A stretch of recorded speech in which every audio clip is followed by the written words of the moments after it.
Meeting. And we're really blessed tonight to have Reverend, is it a Reverend Emeritus or Dr. Sam Matthews leading this invocation, or just Sam?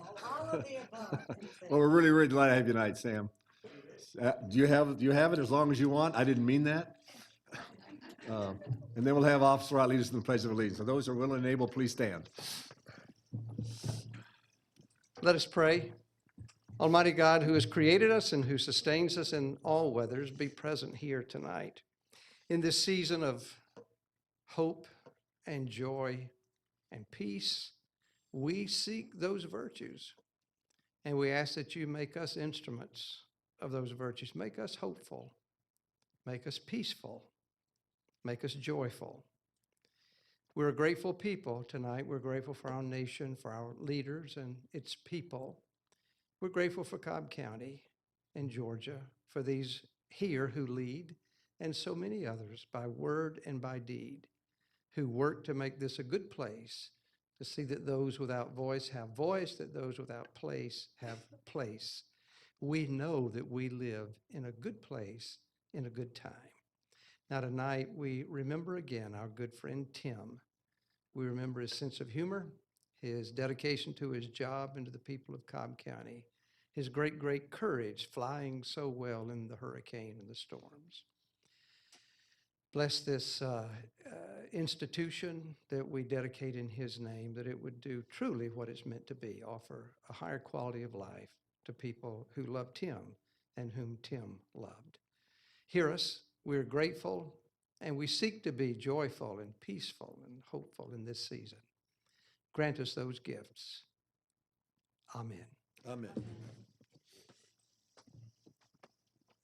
Allegiance to the flag of the United States of America and to the republic for which it stands, one nation under God, indivisible, with liberty and justice for all.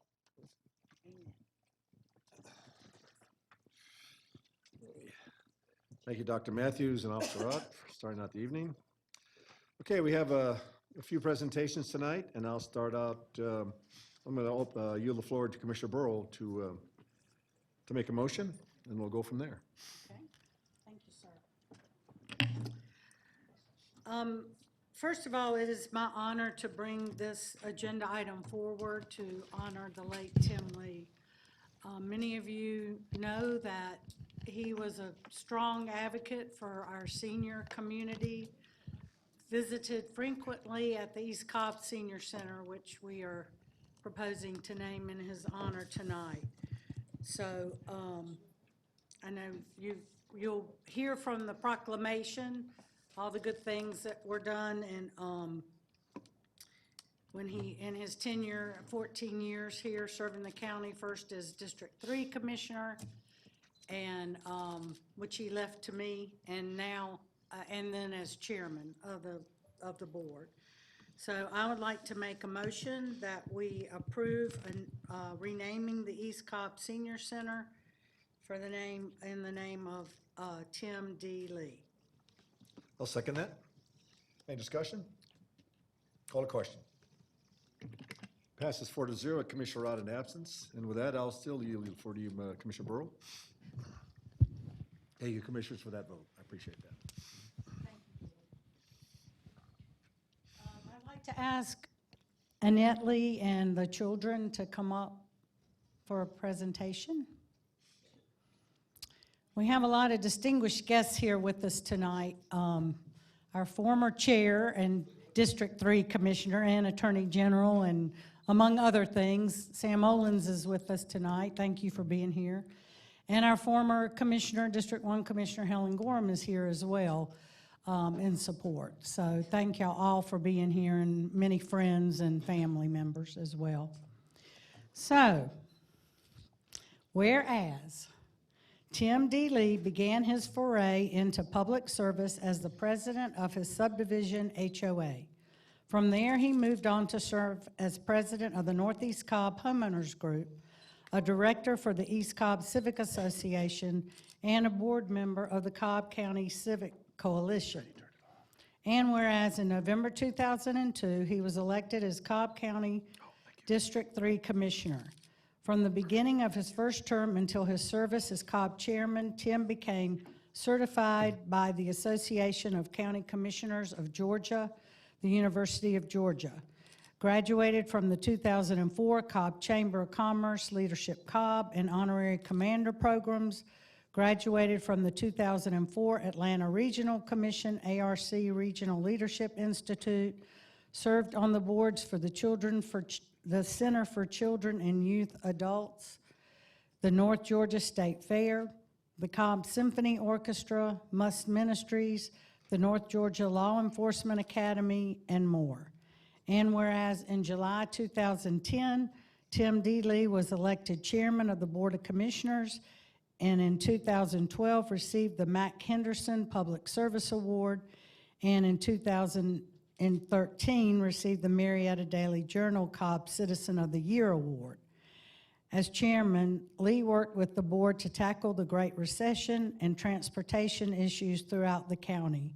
He spearheaded the economic development program that resulted in an international airport at Cobb County and will forever be known as the man who brought the Atlanta Braves to Cobb County. And whereas in the midst of his many accomplishments, Tim had a heart for seniors and advocated passionately for their needs. He was frequently seen at the East Cobb Senior Center enjoying the events and activities. He often accompanied his parents and served as their caregiver.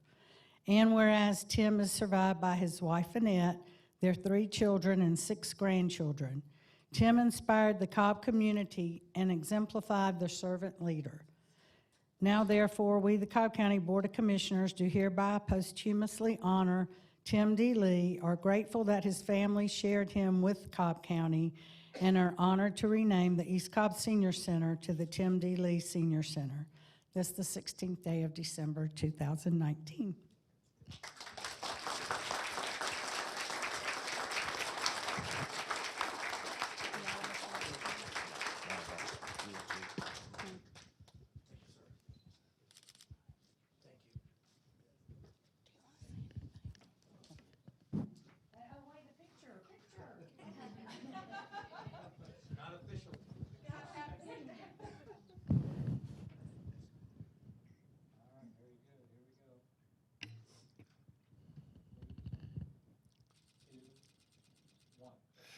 Ross, could we also get Sam come on up?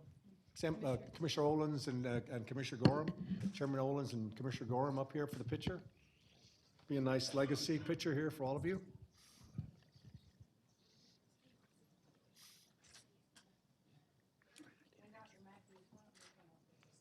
We need some prayers tonight. Come on over here. Wait, Ross, wait, I'm waiting. You come get beside me. I need some holiness. All right, here we go. 3, 2, 1. Thank you. Excellent. All right, thank you so much. Thank you. God bless you. Merry Christmas.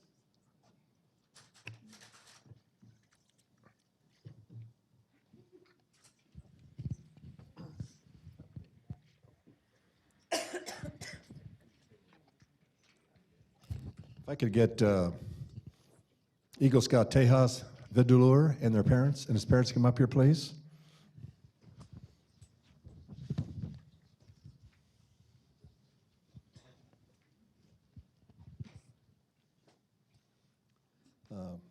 This is Commissioner Rott's district. Unfortunately, he couldn't make it tonight, so I really have the honor tonight of being able to read the certificate of achievement. Actually, it should go to your parents. All right, let's do it. But it's written out in your name, so you can, white out your name, put their name in later if you want to. The Cobb County Board of Commissioners present the certificate of achievement to Tejas Vidulur, Boy Scout Troop 1776. The Cobb County Board of Commissioners congratulates you and your parents on obtaining the rank of Eagle Scout and commend you on your Eagle Scout project restoring a footbridge at Gold Branch, a National Park Service management unit at the Chattahoochee River National Recreation Area. The board really appreciates all your efforts in helping to repair this section of the boardwalk, which improves the safety and beauty of the park and benefits a large community of park visitors. We applaud you and your parents for their dedication to of the Boy Scouts into the community, given the 16th day of December 2019, signed by all members of the Board of Commissioners. Congratulations, Teos.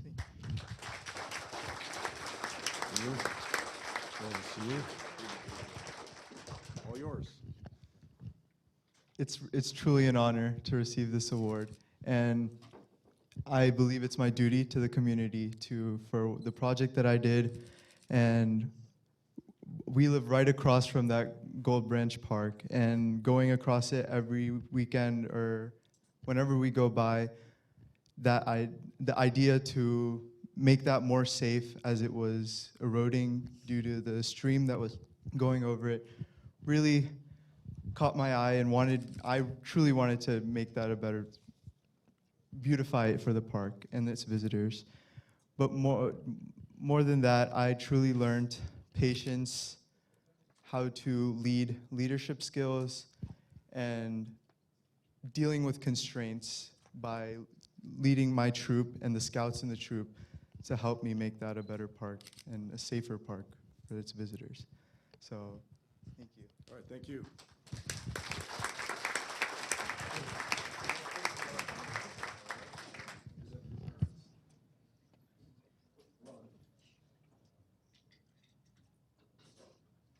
All right, here we go. Three, two, one. Thank you. Congratulations. Congratulations.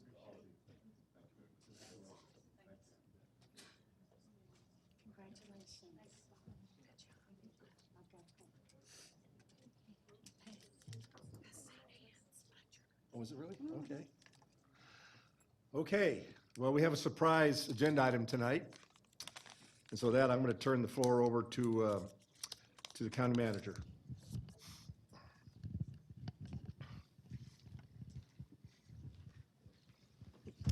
Thank you, Mr. Chairman. I'm going to ask Mr. Eddie Cannon to please come up, join me up here. And then I'm also going to ask some of the folks that are way in the back to come on up as well. Hey, Rob, we're going Sir. to join you. Can the board Yes, sir, join you? please.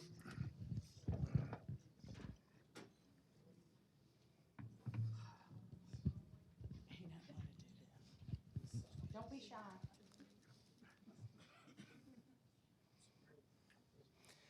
And I'm going to ask Susan and Dustin to come on up too, his lovely wife and his son. I argued against this. It's hard to say. For about 2 seconds.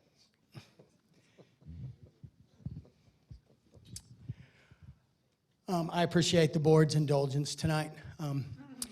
Eddie has announced his retirement effective January 10th, so this was actually the last meeting we would have a chance to provide some well-deserved recognition to a good friend. I'm going to read a proclamation, but before I do, I want to mention there's not many people like Eddie Cannon.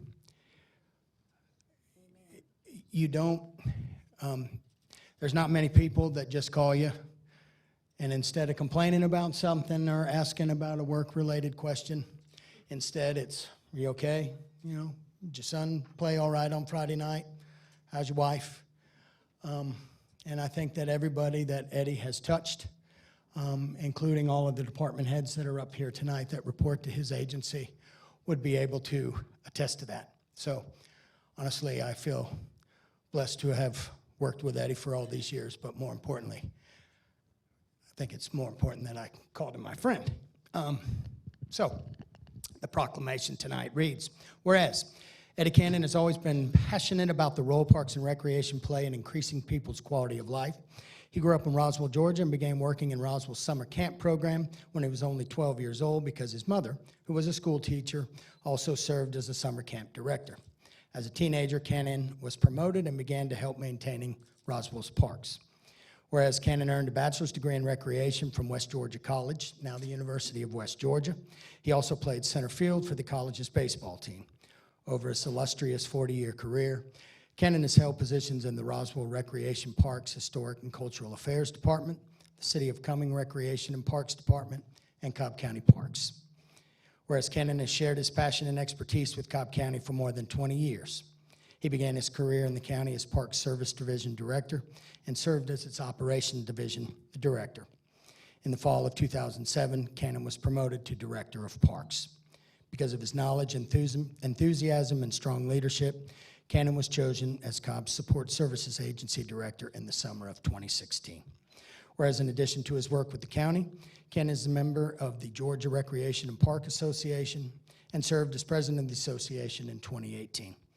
He also served as an excellent mentor for many recreation professionals around the state.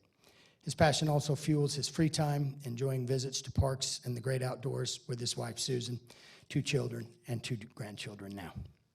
Therefore, on behalf of the Cobb County Board of Commissioners, we sincerely thank Eddie Cannon for his unwavering commitment, strong leadership on behalf of all Cobb residents. His professionalism, integrity, and dedication have helped our community flourish over the past 2 decades.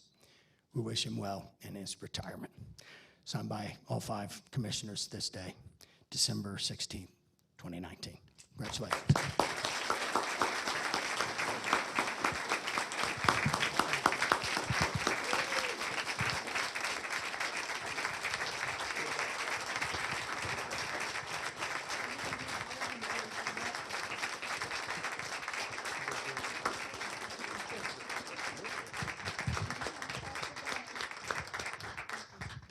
Oh, thank you. This is Susan. I'm sorry. Come on, young man. I'm going to give this to your dad. Now you get them all to yourself. Thank you. God bless you. Thank you. Thank you. Thank you. How are you? Good to see you. Good to see you. Thank you. Thank you. Thank you. Here you go. Dad. Oh.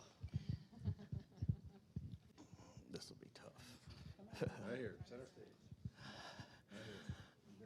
I truly appreciate this. Y'all that know me know I love this place. Growing up as a recreation professional in the business, one of the places that you always wanted to work in your career was Cobb County, and I had the great fortune to be able to do that. I appreciate Jimmy making that phone call and asking me to be a part of the team. I work with the greatest people in the world. The staff here is amazing, what they've done. The staff that's been here the whole time I've been here is truly amazing what they do for the citizens of Cobb County, and how we help each other, how we work together, how we make great things happen. And I appreciate all the support from all the elected officials over the years that have supported me. Sometimes wanted to probably tell me, no, but they let me go ahead and do. But I truly appreciate all the support over the year. Cobb County is a great place.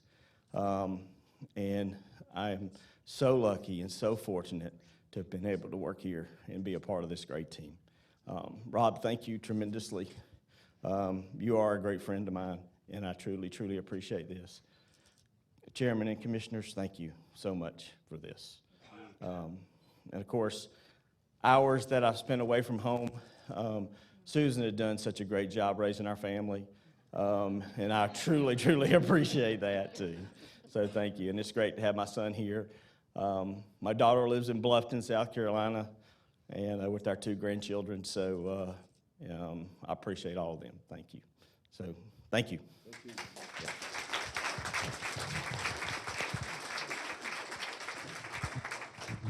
You're not going to say anything? We don't get to say anything? You can say something you want to. Absolutely. Speak for us. Don't y'all want to say anything? Okay. Well, first of all, Eddie is the go-to guy. He's always been the go-to guy ever since I've been here, and even before I was here. But he touches every department throughout the whole county. You could always call Eddie and say, I need this for Keep Cobb Beautiful, or I need this for DOT. And Eddie was always there with his crew, never complained, and always was the go-to guy.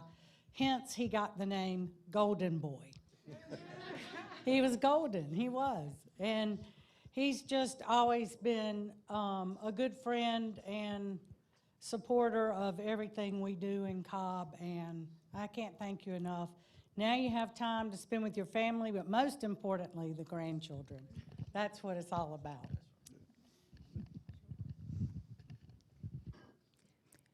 As I shared with you, reality hasn't sunk in yet that you will not be here for all of 2020 and the years after.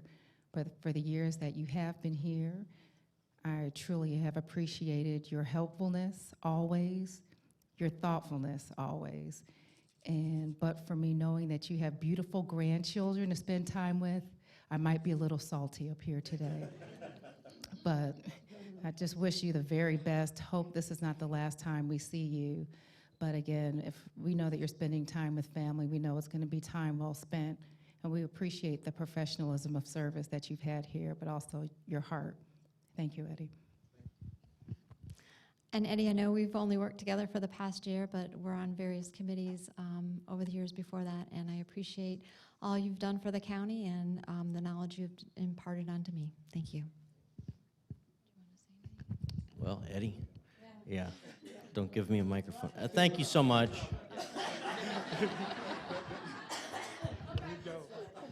Eddie, thanks for being a friend. We've talked a lot lately, and I just appreciate everything you've done for me and my family, most importantly. But being able to come out and just say, "You okay?" like he does, and I have appreciated that more than I can ever tell him. I love you, man, and I wish you all the best. Well, Eddie, there's a lot of different initiatives that I've been trying to push through, and you've been right there for me the whole time. And you've been supporting the fleet department and the whole agency, and I really appreciate that.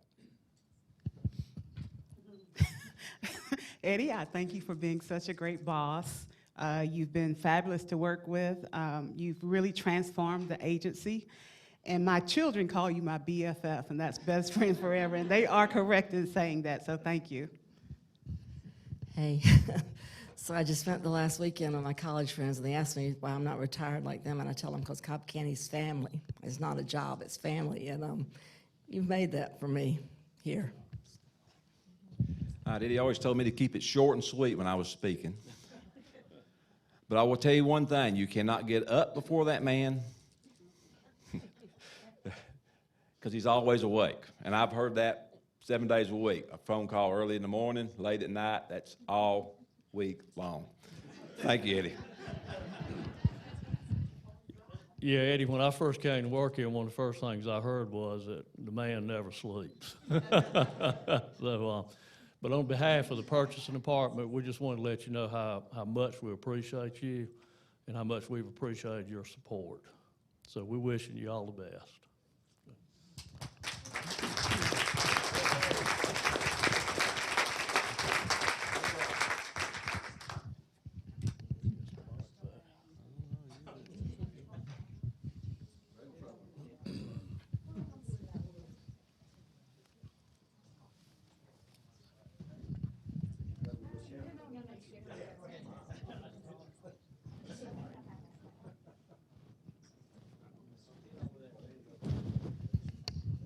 All right, here we go. 3, 2, 1, and done. Thanks.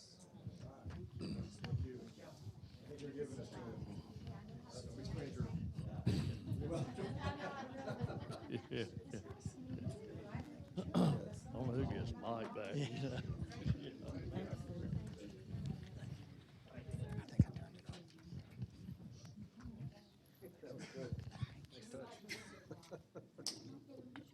Nobody else is brave enough to do it. The scarecrow. Okay.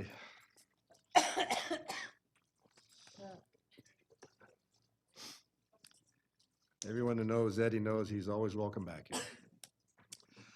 Okay, we have a public hearing now, and I'll turn this over to Jessica.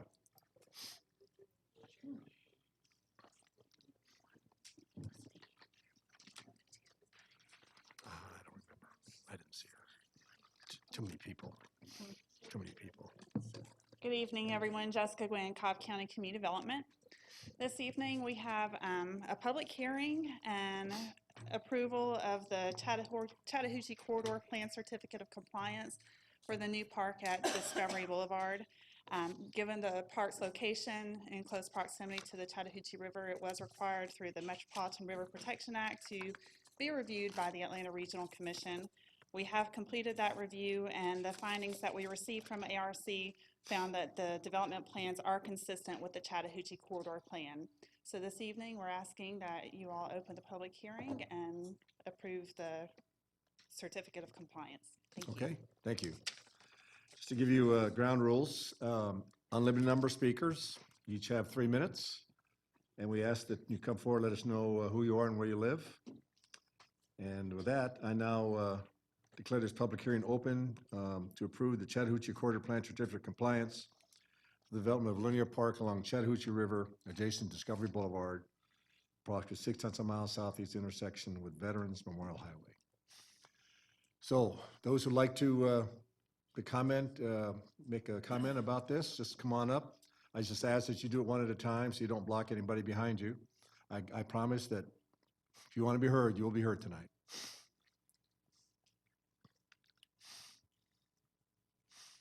And there's a little clock to your left of the microphone there. It tells you how much time you have left in your I see it. public comment period. Thank you. I'm Jim Morris. It's been a long time since I've been in this room. I started out with Cobb County, working 13 years as a prosecutor for a pup named Tom Sharon long ago, and then went to 3 terms as the chief juvenile court judge at Cobb County and retired in 2002. So it has been a long time since I've been back here. I did a lot of volunteer work during that time after. I'm not a member of any Riverline advocacy group for or against or anything like that, but I've visited it a couple of times. I have some history with it. I was, back in the 80s, a board member and a chairman for a period of time with Cobb Landmarks and have an interest in historic preservation. After that, I worked for you. I worked for the Cobb County Historic Preservation Commission, in 1990. I was chairman of that when we got sued by Bessemer Corporation over this park that you're creating some access for now. We were sued as the commission, we were sued as the county. That went to the Georgia Supreme Court. A number of different advocacy groups filed Friends of the Court pleadings with us to support us. They included the National Historic Preservation Commission, the State Historic Preservation Group, a group of Civil War advocates were involved in it, not necessarily advocating either one thing or another, but they were in favor of preserving that site. It's a very, very rare and important site. I was pleased when the Supreme Court decided in our favor on the preliminary matters that went all the way up through the circuit and to the Supreme Court. And it created an avenue for discussion with Bessemer. They were satisfied for us to have less than 20 acres of things. We ended up, the county, you ended up with 100 acres, and you've added some to it, and I'm pleased to hear that. It is a very fragile site. It is not pyramids, it's dirt and dust, and it needs protection in every way that you can possibly protect it. When I was on the Historic Preservation Commission back, like I said, in 1990, I got off. We worked very closely with the state and the federal professionals in these matters, and we worked with our Parks and Recreation Department in Cobb too. And we did very little because I was only there for the first year of this event. But there was a lot of chatter and a lot of advocacy and cooperation going on. I don't get the feeling that that's happened here. I think the city or the county has just got a plan from parks and from folks that they've worked with and discussed. Sir, I'm sorry, your Your time's expired. All right, thank you.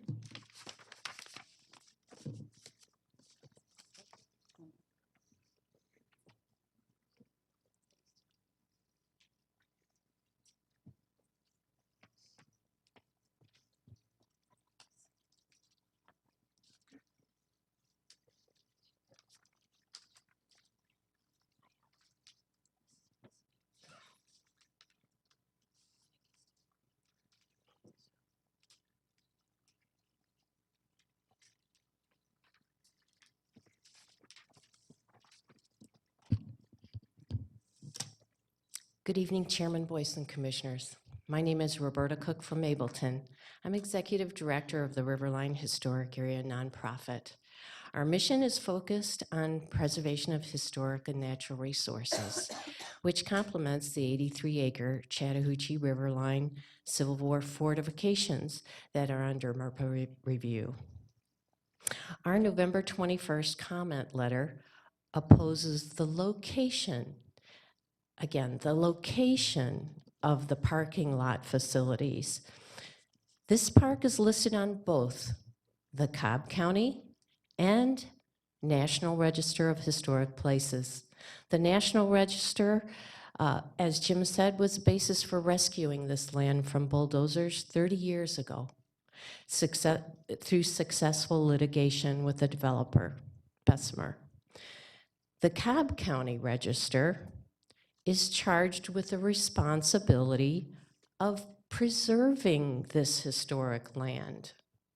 And we expect you to live up to that responsibility. We're thankful for the $1 million of SPLOST funds to open the park.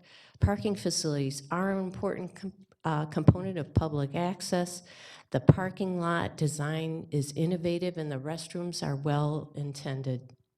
We recommend these facilities be located outside the boundaries of the designated National Register site to continue honoring its preservation. With motivation, Cobb County could acquire flat land suitable for parking on either side of the National Register site from the surrounding Discovery Industrial Complex, as you can see the picture above. It's questionable whether the current park plan received the benefit of advertised public input meetings. For public record, I'm submitting 2 prior master plans designed by professional cultural resource firms. One was funded by the National Park Service grant. Both plans located the parking lot outside the boundaries of the park. Relocating the park will prevent bulldozers from degrading and destroying historic land, 115 trees, wildlife habitat, and another sewage threat from Nickajack Creek. There's many types of parks, amusement, soccer, baseball, etc. Each one is designed according to its function. People who value baseball would now not allow any part of that baseball field to be used for car parking. Likewise, people who value American history would not allow preserved land to be used for car parking. Please choose preservation over parking at that site. Thank you.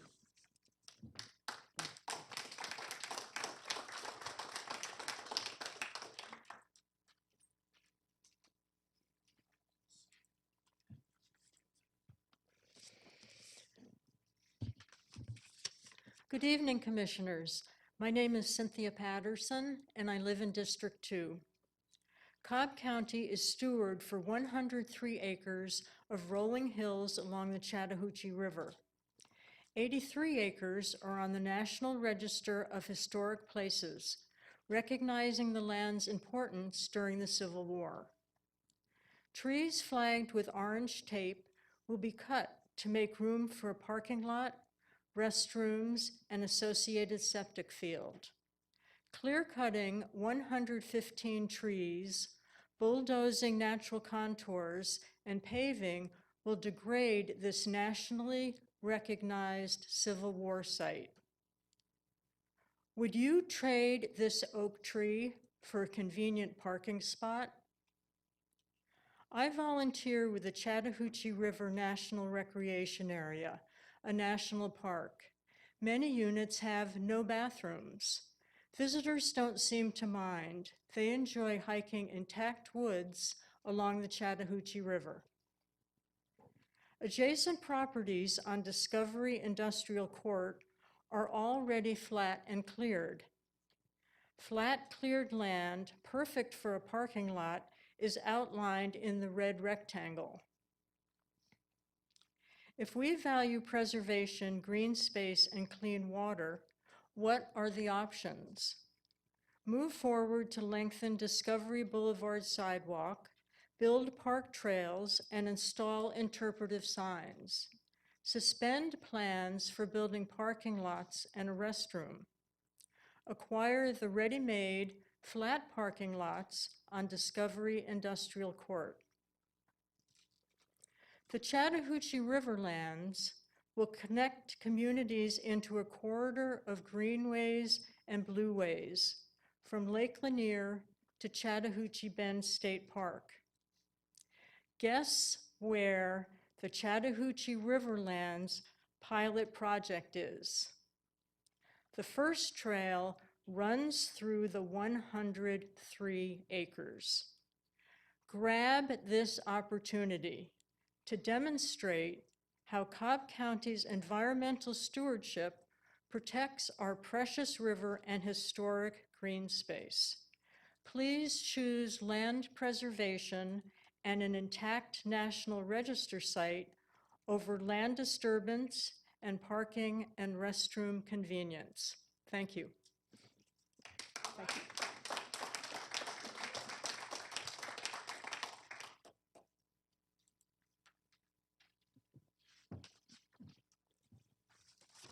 There's my time. Good evening, board. My name is TJ Ferguson, and I'm a resident of Mableton. I've been a resident of Mableton for the last 15 years. And I am coming to you because the residents of Legacy at Riverline were unable to attend this evening, but they sent a letter that they wanted me to read to you. It is our understanding that the Cobb County's Board of Commissioners will conduct a public hearing on December 16, 2019, to consider approving the Chattahoochee Corridor Certificate of Compliance for the park plan on Discovery Boulevard. Legacy at the Riverline is the closest residential neighborhood to the park and has invested considerable time and effort working with county officials, staff, and others, as well as hosting meetings at its clubhouse, participating in property walks, etc. In addition, our neighborhood has adopted Discovery Boulevard under the Adopt a Mile program sponsored by Keep Cobb Beautiful. We have been completing quarterly litter cleanup along Discovery Boulevard where the park is planned since 2017. So we have a vested interest in our surrounding community and this upcoming park. Unfortunately, as I said, Legacy residents will not be able to attend the public hearing on December 16th because our annual meeting is scheduled on the same date and time. The Atlanta Regional Commission found the park design to be in compliance with the Chattahoochee Corridor Plan. Approval of the Certificate of Compliance will allow the county to move forward in selecting a contractor and to subsequently begin construction of a small parking area and restroom on 1.44 acres, 1% of the 103-acre park. The Board of Commissioners has previously approved a master plan for the park, which provides appropriate development for this wonderful amenity. A passive park with historic markers, walking trails, and benches. Our neighborhood and others have been engaged with the Parks Department in the development and refinement of the master plan. However, since park opponents have suggested that parking should be off-site and that there is no need for restrooms because there are gas stations nearby, off-site parking has been explored extensively and found not to be practical. Adjacent land is not available at a reasonable price, and county property is too small and too far away. Using 1.44 acres of the total 103 acres isn't a reasonable solution. I'm gonna skip down because I have one other thing to say. No more delays, please. Build the park now. Now, I'm also a member of this community, and the one thing that I'd like to say is I have a 9-year-old daughter. Being able to have a place to call home that is hers and that also explains the historic environment that we live in is huge. That is another reason why this park needs to get built. We need to stop delaying, and we just need to make it happen. Make it convenient for the people to get there so that they can enjoy the park. Thank you very much.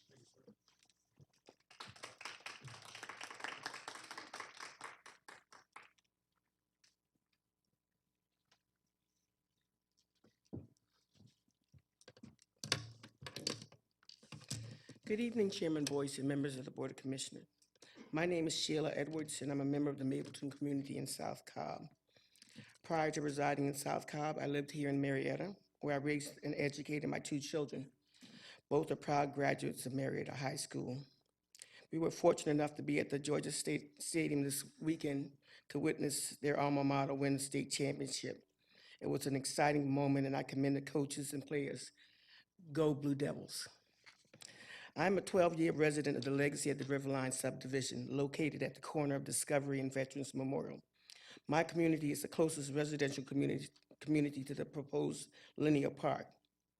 As my co-resident shared with you from the Board of Commissioners, excuse me, from the HOA, we support wholeheartedly the efforts to move forward with the linear park.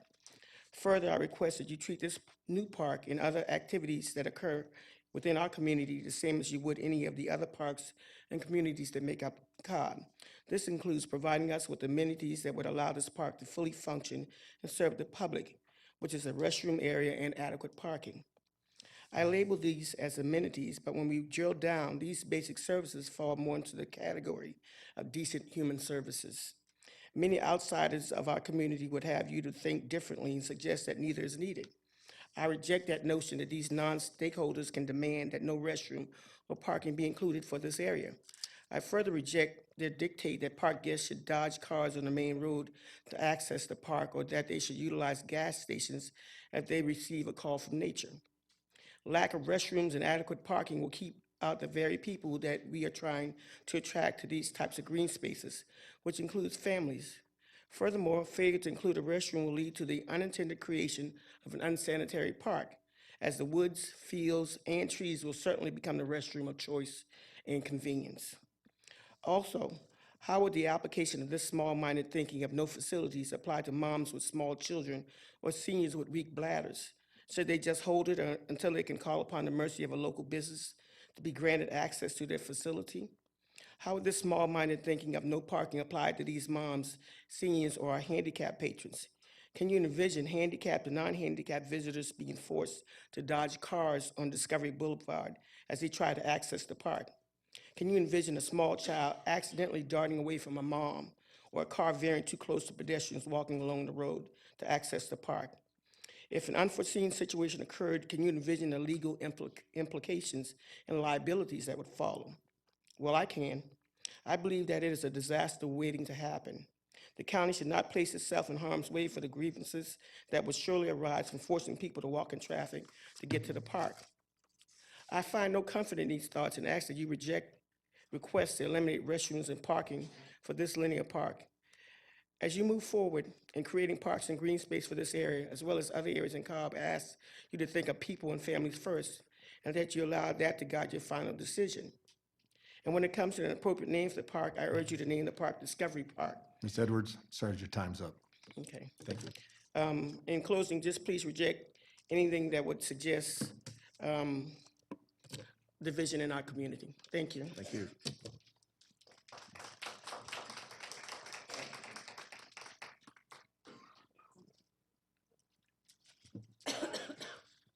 Appreciate you all and what you all do for Cobb County. I've been a resident for many, many years, and I grew up as Could we get your name, sir? I will, thank you. Forgot that, That's yeah, all right. little age here. My name is Rod Hall. I'm a certified floodplain manager consultant. I've worked through Cobb County as a volunteer, in a matter of speaking, with my business helping consumers that are property owners with their flood insurance issues. I work with Cobb County floodplain management and development in many different ways, but that's been over the last 20 years. The purpose is I've also been a past president for 2 years of North Georgia Relic Hunters Association, which is the organization that puts on the Civil War show every August here in Cobb County. The purpose is working with Roberta and the organization on the Riverline is definitely to protect that whole area. When you're a kid, 12 years old, I used to go and play in the forts all the way around the area. But this particular location, with the approval of the park, that's fine. But also the location of the parking lot is understandable. But the problem is that I know for a fact that we still have artifacts to recover from that parking lot area, from the north end above it, from Oakdale Road all the way down. There was an interchange between the Confederates and the Union with heavy artillery. And it's my research that indicates that without prior approval for us as an organization or essential people that are used to recovering things, as my group has done, I would ask that we get permission to do a approved, subscripted type of review of the property. I know that archaeologists have been there, but at the same time, I know that we need to recover what's there. I've recovered many, many different things. I've worked with Phil Goldstein on his property, as well as Will Goodman on the Oakton Plantation, all with the understanding that we gave back. But I really would like to say that the approval of the project for the entire park is essential for protecting the trenches and everything else there. But that one caveat is getting permission to recover all the artifacts that are on the property for the parking lot before it's dozed. Appreciate your approval on that, or consideration. Thank you. And I believe that the law requires us to do that anyhow. We just can't go in and bulldoze it. We're gonna have to do, an archaeological survey and make sure that we've gone through the whole area to recover all necessary artifacts. What I've experienced is the Mud Creek line, where the board had given consideration for doing the dozing and lowering of the ground level there, where that whole area was, where the old house was essentially where the batteries for the gun positions were. And Michael Schaefer's a personal friend. And so we've all discussed this. So I know that the archaeological groups have a particular interest. Sure. Right. Okay. I hear what you're saying, and I'll make sure I work with community development to make sure that we do what all there is to recover, because this is already a designated Civil War site. So there's federal laws that we have to respond to in Okay. addition to state and local. Well, if my organization could be of help, we'll volunteer without Okay. pay. All right. Okay? Do me a favor Yes. and leave your name with Millie right there, and we'll get with you, okay?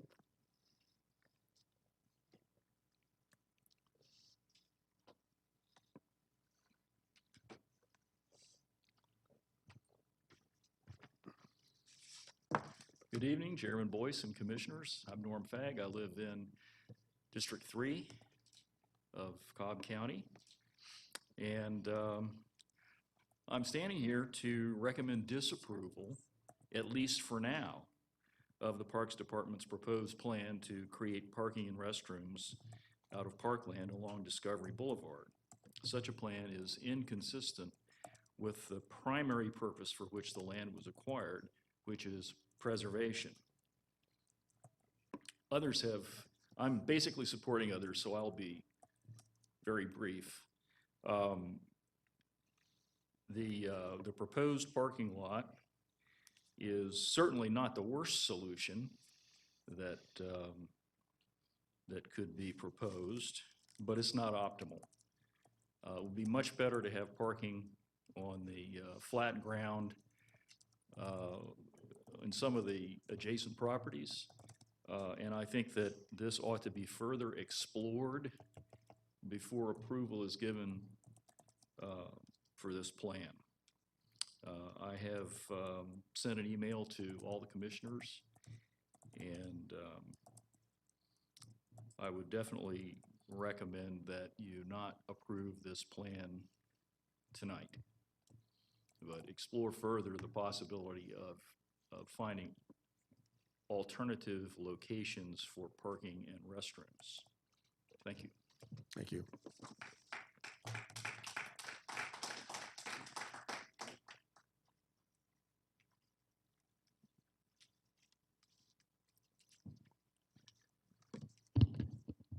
Good evening, Chairman Boyce and other distinguished members of the Board of Commissioners. My name is Joel Cope. I'm the president of the Mableton Improvement Coalition, or MIC as we're commonly known.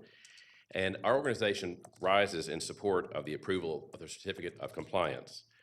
This is one particular project which does not lack for consideration and for study and thought, as has been suggested. The Board of Commissioners already approved a master plan for this very park, and it provided for appropriate development for this property. There were hearings, people had a chance to weigh in, there were emails, and lots of public discussion. Hundreds of residents engaged as part of this process. You also had the Atlanta Regional Commission. They also evaluated this plan, and they found it to be in compliance with the Chattahoochee Corridor Plan. The approval of this project will allow the county to move forward to permit a contractor to come in and begin construction of a small parking area and building on this property. Let's bear in mind that this particular property that they were talking about with the restrooms and parking lot is 1.44 acres out of a 103-acre park. This is not a choice between preservation and not preservation. The county already took that courageous step several years ago in taking this land off the market so it could not be developed in a more aggressive commercial way. This is a practical consideration because people need a place to park. People need a place to use restroom facilities as they enjoy this park. People here have suggested that this is a beautiful park. It is. People suggest it has historic value. It does. People suggest it'd be wonderful for their families. It will be. But we'll never get there if we keep study after study after study. This is analysis by paralysis. And we cannot keep going forward in this path. We must get this approved and allow the citizens of this community to enjoy this park. This is a very, very small portion. It is not practical to go off-site to use restrooms. As has been pointed out previously, it's a safety issue. It's also not practical. You also have an enormous inconvenience to the local commercial business owners if they're being asked to provide restrooms and parking spaces for this park. In addition, you have the area that these other studies that have been talked about have considered these ideas, and they've been considered as being unworkable and infeasible. We very much want the residents of our area, Mableton, and the larger community to be able to benefit from the use and enjoyment of this park and the wonderful things it brings. But they'll never be able to do this if we vote down the certificate and continue to call for more and more and more studies. This has been a very well-studied park land. It's been very well considered, and this is a very practical suggestion for people who want to enjoy and use this park. Let's not make this a false choice between preservation and non-preservation. The county's already done that. They've preserved this land, and they're allowing the future residents to enjoy it and the current residents to enjoy it. This is a very small part of this property, and we'd ask that you approve the certificate of conformity. Thank you so much. Thank you.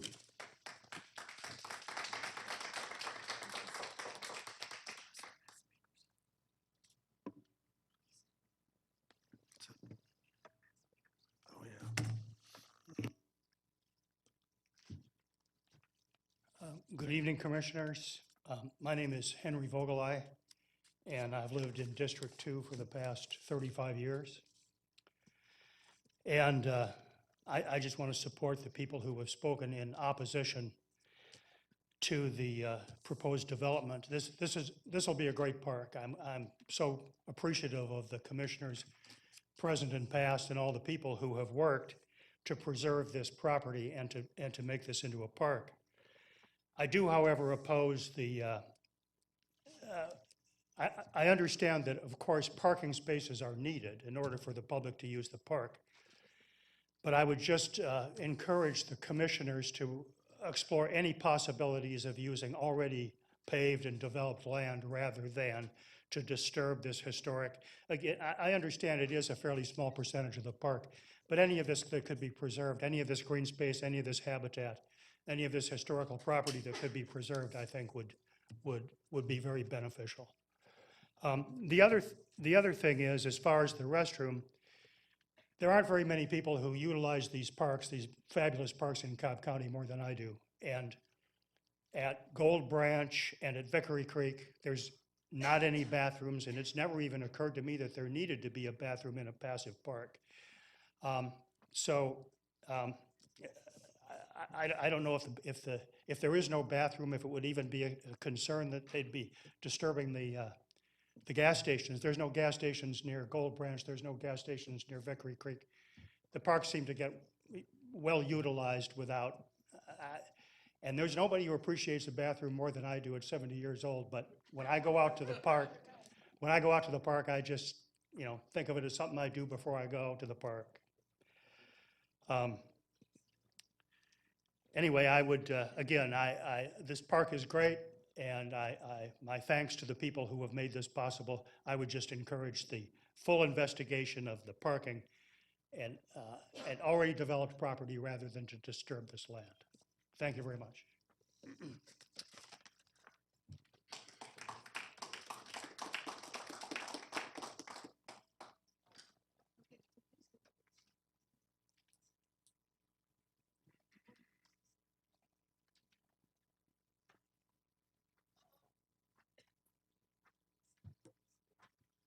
Hello, my name is Deborah Mitchell, and I live off of Stylesboro Road up near Kennesaw National Battlefield Park.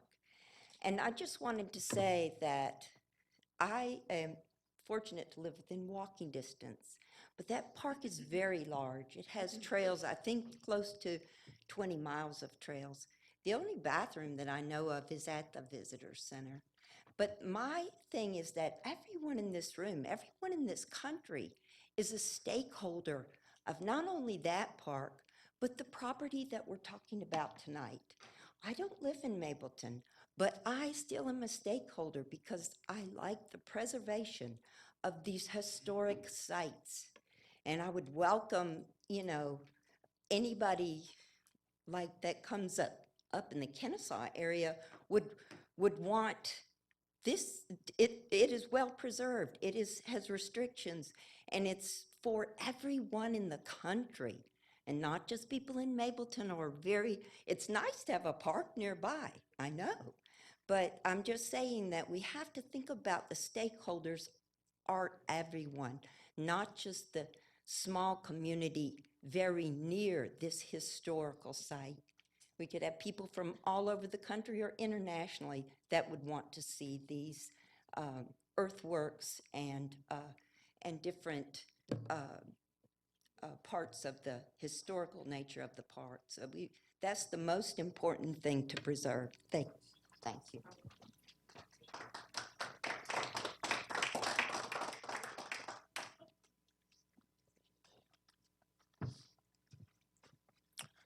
Good evening, Chairman Boyce. Good evening, commissioners and fellow residents. My name is Keelan Mitchell. I am a resident of Mableton, Georgia. I live about 2 miles from this park. I have the pleasure of serving as HOA president of the Brookmere Homeowners Association there. And I also have the pleasure of serving on the Cobb County Parks and Recreation Board, an appointee of Commissioner Cupid. I am speaking today in favor of approving the certificate for the park located on Discovery Boulevard. In March of 2018, the Parks and Recreation Board voted unanimously to send the master plan of this park to you all, in which you all approved in March of 2018 as well. There's a fairly exhaustive process that includes lots of public input, public engagement from stakeholders in order to get to that master plan. Input was given from some of the same stakeholders who now want to see this park delayed. The opportunity to move forward with this park does something great for the South Cobb community, in that it addresses equitable access to the cultural and recreational asset that is the Chattahoochee River south of the Cumberland area. We don't have access to the river south of the National Recreation Area in Cumberland. And with the Smyrna Park and the approval of this park, that wonderful river and the opportunity to recreate near it, to enjoy a walk on a nice spring or fall day, and to enjoy the historical assets that have been preserved in this master plan only moves forward, or should move forward, in my opinion, today. March 2018 is when the plans for this were first moved forward and approved by your board.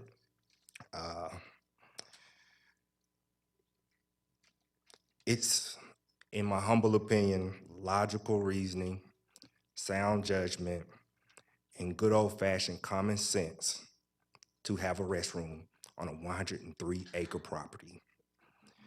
And I thank you all in advance for recognizing that. Thank you very much.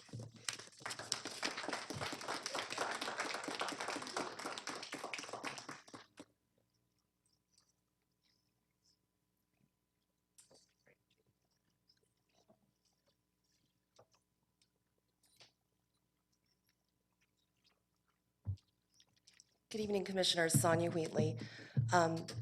It's a bit surprising that this continues year after year after year. It's exhaustive.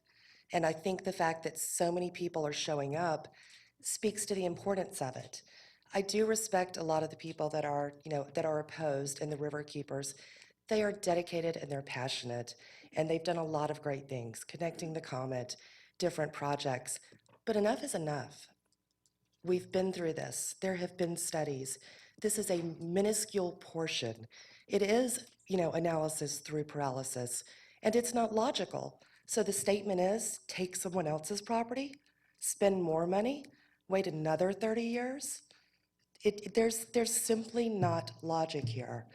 Quite honestly, in sitting listening to people, I'm kind of at the point of thinking, please approve it, or else fence it off, and none of these people get to go into it, because it is very unfair to the community. All taxpayers paid the $1 million. All taxpayers paid for the funding, for the studies, for the plan. It's time. If not, shut it off. They can't dig for relics. They can't look at it. This is not an equitable use for the citizens who paid for this property. It's less than 2 acres. If we can't do that, if the answer is steal someone else's property, wait until you can afford to buy it, have people walk 2 miles, I'm sure most of the gentlemen here who are walking these properties that have no issues going to the restroom, I'm sure that they have well-watered parks that they're in. It's not quite as easy for the ladies. So let's make this equitable for everybody. Thank you.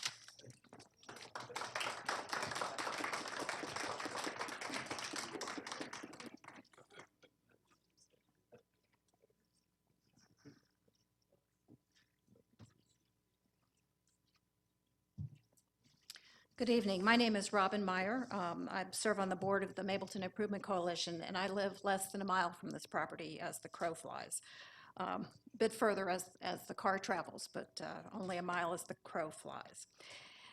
The Mableton Improvement Coalition and many of the rest of us in this community, including many folks who have spoken against the certificate that's before you tonight, have been working to bring this property into the public realm for decades, literally decades. And the speakers who have said that it's time to stop studying, time to stop looking for more alternatives, I could not agree with them more. The Mableton Improvement Coalition applied for and received 2 grants from the National Park Service to perform archaeological studies, GIS mapping, and finally a preservation plan for this property. The preservation plan looked at and recognized that property on Discovery Industrial Court. In fact, at the very general level that plan was able to work, it seemed like a good alternative. However, when it was time for your staff to actually get down to brass tacks and develop a master plan, not only was the property available only for a very, very, very high price, and there was no funding available in the SPLOST to buy that property, but access from that flat property to the park property is up a very steep slope. So that is not a feasible access point to the property. Using that flat property would mean that park visitors would have to walk down Discovery Boulevard, which, if you've done that, is not a very pleasant undertaking. There's a lot of traffic and it's very fast and full of trucks. If a decision is made to explore alternatives To me personally, it simply means that a decision has been made not to open this park. Um, We have done all we can on the community front to bring to you how important we feel this is. It's great that the folks in Kennesaw live close to Kennesaw Mountain National Park. I envy them. There is not a passive park any place around me. The closest I get to that is the Silver Comet Trail, which is depending upon the traffic and how I get get to it, a 15 to 20-minute drive. So what Keelan said about equitable distribution of park assets around the county is absolutely positively true. Please approve this certificate tonight, and please, please, please continue your work towards opening this park. Thank you.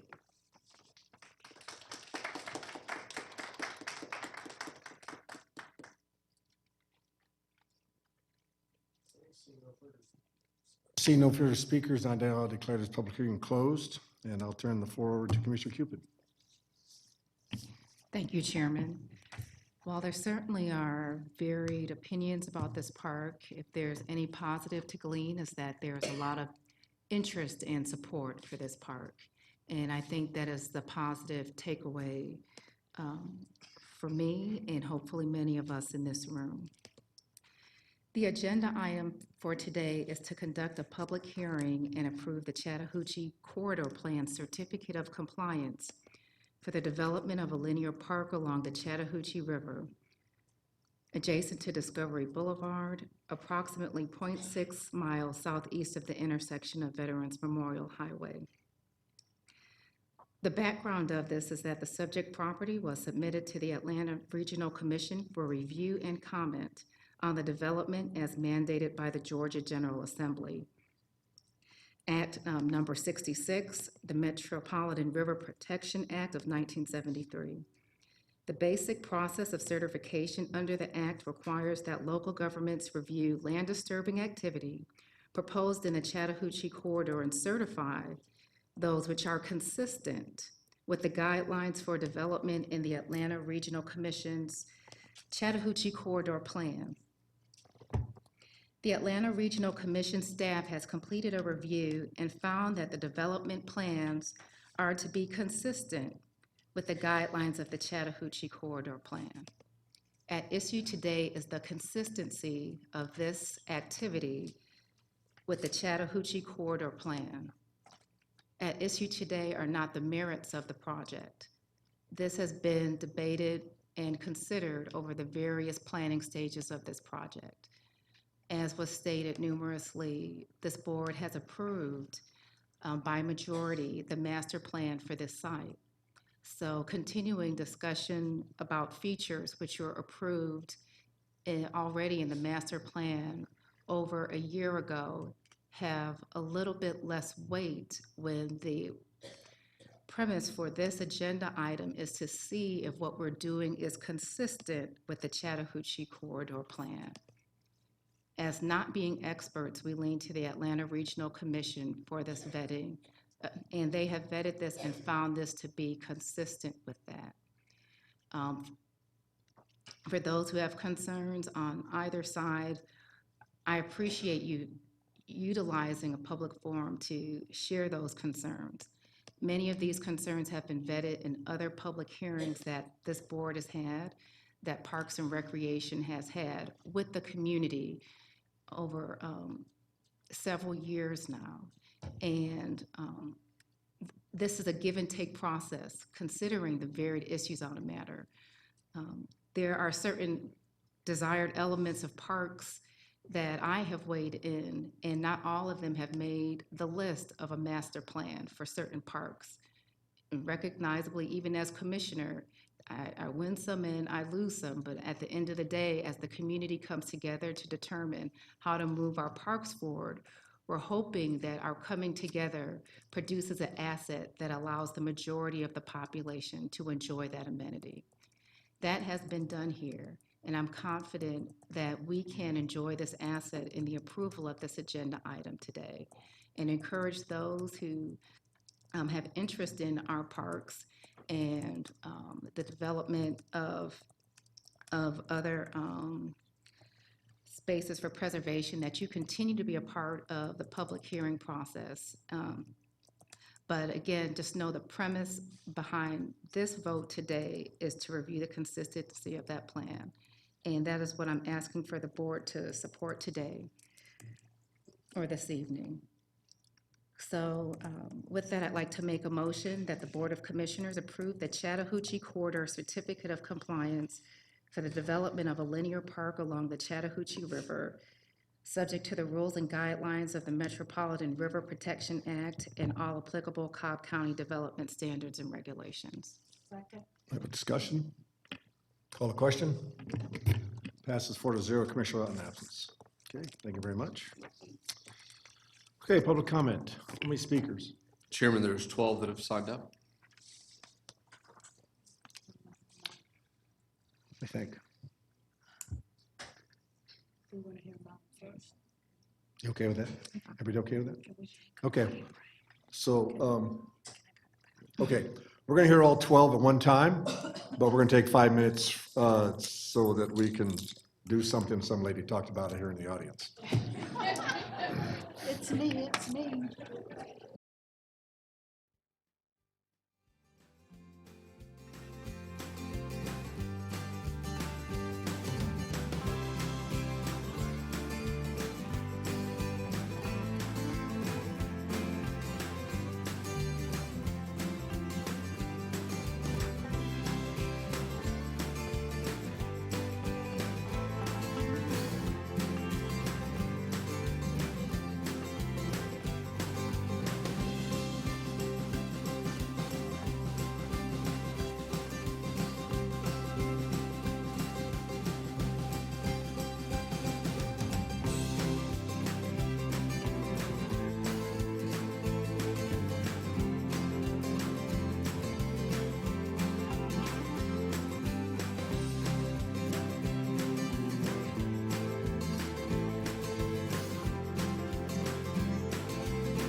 It's all right. Okay, so, yeah.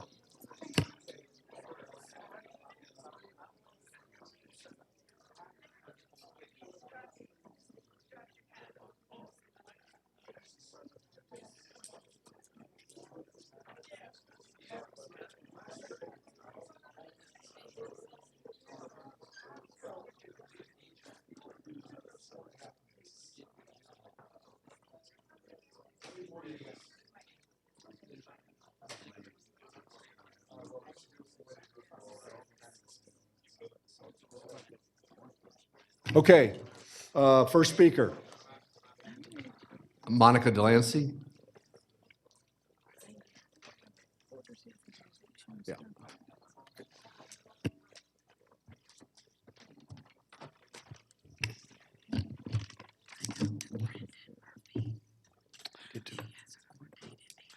Good evening. My name is Monica Delancey. I'm a resident of Riverside Community in Austell, Georgia. And on December 12th, 2019, I was wrongly evicted from my apartment, Lake Crossing Apartments. The sheriff showed up at my door with an eviction team and put my 2 children outside, one who is a disabled son, my 70-year-old, and my daughter, 19 years of age, and a Christmas tree on the front parking lot. I have been residing in Lake Crossing Apartments for 4 years. My rent is $1,107 a month. I even have to pay, late fees at $200 a month added in there because of the fact that I take advantage of their installment plan. I am a single parent with modest income, and my story is no different than those police officers that y'all saw this summer asking for pay increases so they could take care of their family. My story is no different than the 50,000 students who have to rely on free and reduced lunch in order to eat at school because their families can't afford to pay for their lunches. My story is no different than the 300 people a week that show up in Cobb County Magistrate Court each week, and they have to see the judge about their eviction cases. But unlike how it works for the jail system, just dry runs, there are no dry runs for the eviction court. You're going to be seen no matter what, okay? And then you're told you have 7 days to get your things in order, all right? So what brings me to December the 12th, all right? I've been, I believe, a model tenant at Lake Crossing Apartments. I helped pass out community newsletters, provided resources to the community. I also, this past summer, set up the summer lunch food program. So what happened that led to Monica, the MLK NAACP Living the Dream honoree, to be evicted from their apartment? What happened that Monica, who received the Keep Cobb Beautiful Award, Cobb County Democratic Woman of the Year Award, Cobb County Police Department Commendation Award, what led to her being evicted? Well, in July, the management company referenced to my work that I was doing in the community. They took notice of it. And as you know, I was featured a lot in the newspaper about helping with some tenants file motions and petitions with their management company. And they referenced that. Then I received a note on my door that I had trash, and I told them that was not my trash, and I was not going to pay that fee, so I disputed it. Then the next day, I received a note on my door that they was not going to renew my lease in August. So because I know how the eviction codes works or whatever, how it works, I did file bankruptcy. I needed time to reorganize, evaluate some choices I had. And then my bankruptcy attorney told me that I received a notice in October from Cobb Magistrate Court that they had to refile my eviction. It never came. I even called 2 weeks prior to December 12th requiring about this notice. And I was told at Cobb Magistrate Court that I didn't have anything on file. But that changed on December the 12th when the sheriff showed up and the eviction movers came in and put me out. Well, on Friday, December 13th, myself and also an attorney with SCLC, we filed a motion.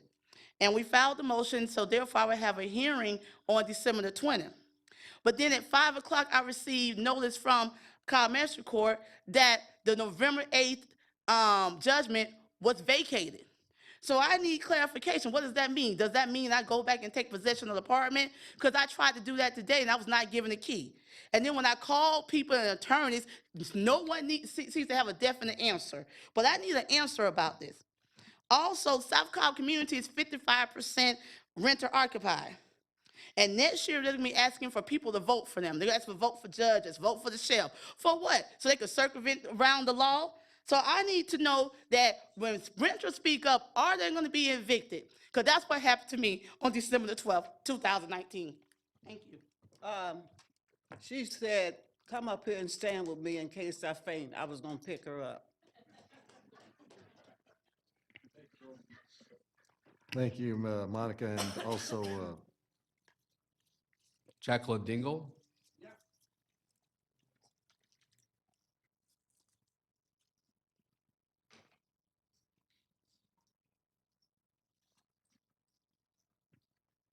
My name is Jacqueline Dingle. Good evening to the commissioners and to all the residents. I was just shocked to hear about my friend, Monica, and what happened to her and her family. I work in the community all over Cobb with homeless people, helping them to get out of homelessness and to a shelter. And when I heard about her, I was speechless. I was speechless, and I'm hoping I can hear some good news, like she wants to hear some good news about her reoccupying her apartment. Thank you very much. okay, thank you, ma'am. Felicia Williams?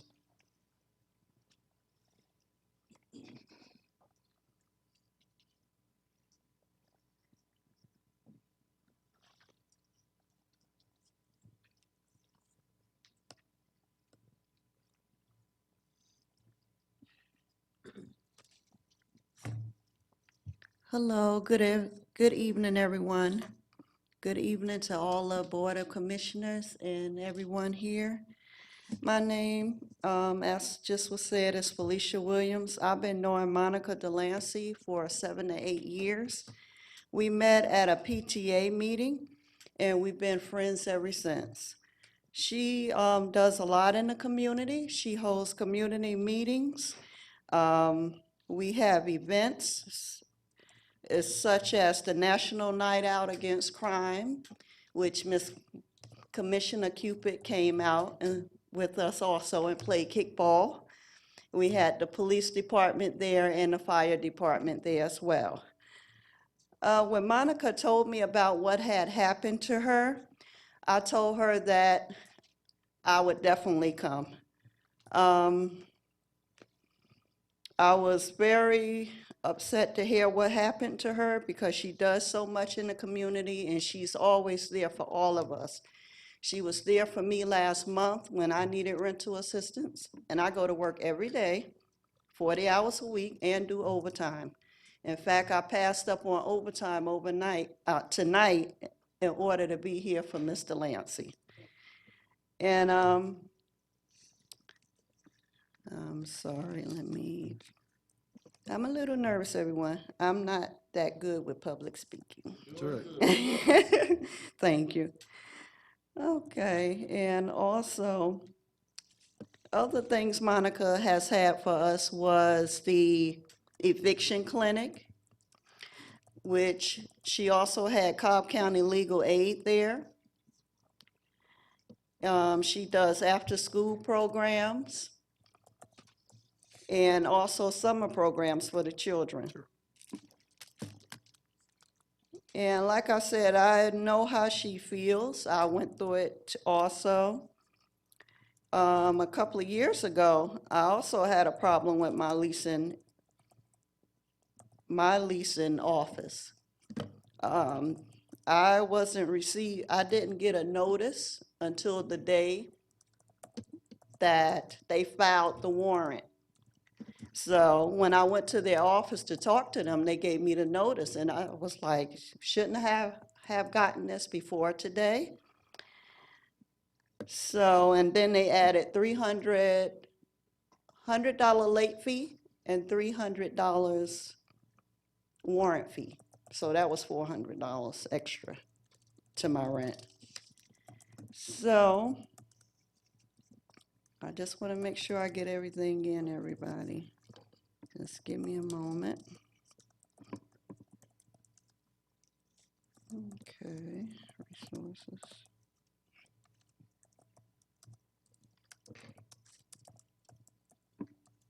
Okay, I think I maybe got everything I wanted to say. 300. Okay. I'm sorry. Bear with me. That's why I jotted things down. I didn't want to forget anything. Okay, and I'm a member of the South Cobb Renters Association, which was started by Monica Delancey. And only thing I could suggest, if I may, I'm from New Jersey. In New Jersey, they don't sit people's things out on the street for other people to go through. They have a padlock that they put on the door where the person can't get in, which I think is better. At least your belongings is safe until you get your legal proceedings taken care of. Okay. Thank you. Thank you, everyone. Georgia Tab.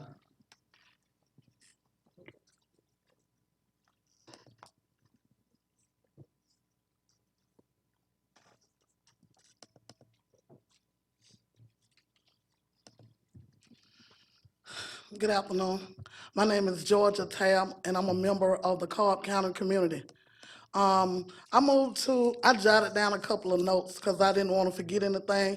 Miss Monica has been helping me and my immediate family ever since I came. I moved to Cobb in October 2015 with little or no resources. I didn't have a clue how I was going to continue making it. I had just been evicted from the place that I was living in because I didn't know about resources and things that I could use to be able to keep my head above water. So once I moved to Cobb, I started getting these flyers in the door. So I'm like, wait a minute, God. I said, this can't be nobody but you. So I was getting these flyers for like a couple of months, and then I was invited to a meeting, to come down, to a community meeting. And when I got there, I met the lady behind the flyers, and it was Miss Monica. The things that I say I couldn't do before I met her, she introduced me to so many resources till now I don't really need to figure or guess like what I'm gonna do and where my next move is gonna come from, because she's already educated me with what I needed so that I'd be able to stay up and I won't have to use the system as much. I didn't write that down, but the thing that I did want to say is that Ms. Monica has been the voice of reasoning in the community for us. Like everyone is not able to eat every day. Everyone is not able to pay their rent on time. Everyone is not able to, have bus fare and, just things to be able to make it in life. So she made these things possible. It's one event that will stick to my heart for the rest of my life. I have 7 grandkids, and they all came over for the summer. And like I said, my resources was minimum. And when Ms. Monica introduced us to the free lunch program, I'm like, God, those are the reasons why we need people like her in the community. And my thing is, if her apartment complex is using the fact that she is the voice of the community to have her evicted and to silence her, I'm asking y'all today, if there's anything that you can do to help her, can you please? Thank you. Thank you. Brianne, is it Puinas?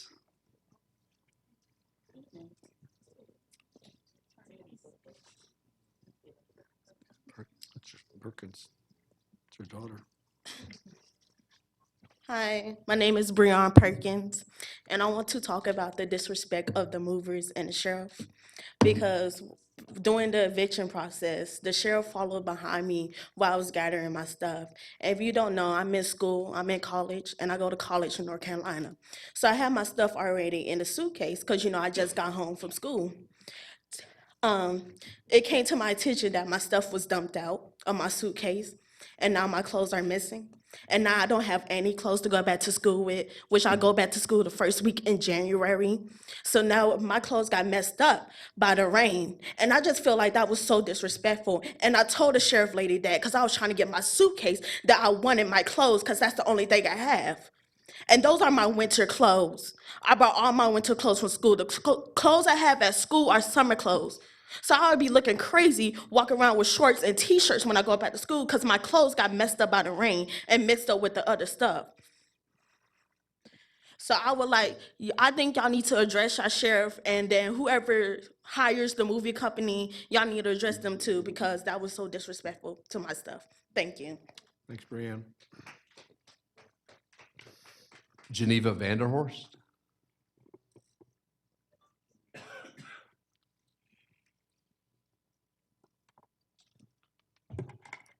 Hello, Commissioner and Commission. My name is Geneva Vanderhorst. I operate Staying Inc. nonprofit organization in Smyrna, helping young people get to college and beyond.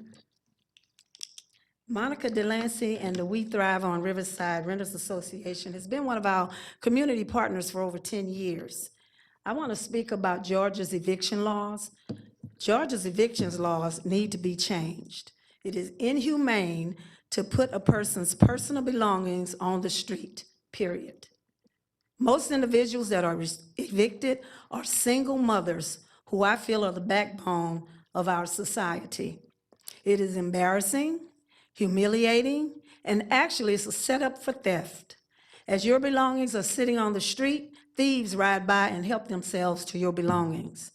This practice really needs to cease.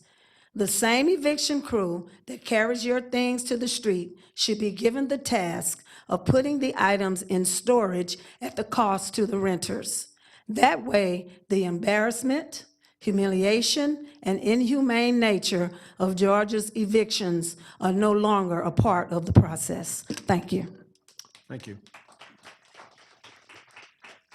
Sally Riddle.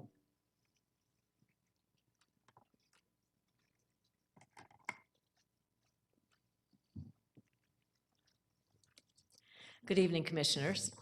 I am Sally Riddle, a resident of District 4, County Commission District, and tonight I'm representing the Cobb Coalition for Public Safety, as well as the South Cobb Smart Justice Umbrella program that has other community organizations working together. I'm here to make you aware of our concerns regarding issues at the Cobb County Detention Center. As you are probably aware, there have been 7 inmate deaths either at the detention center or following medical emergencies at the detention center since December 2018. But I'd like to put this into a bit of a different perspective. According to the information we have been provided, since 2004, there have been 41 deaths at the Cobb Detention Center.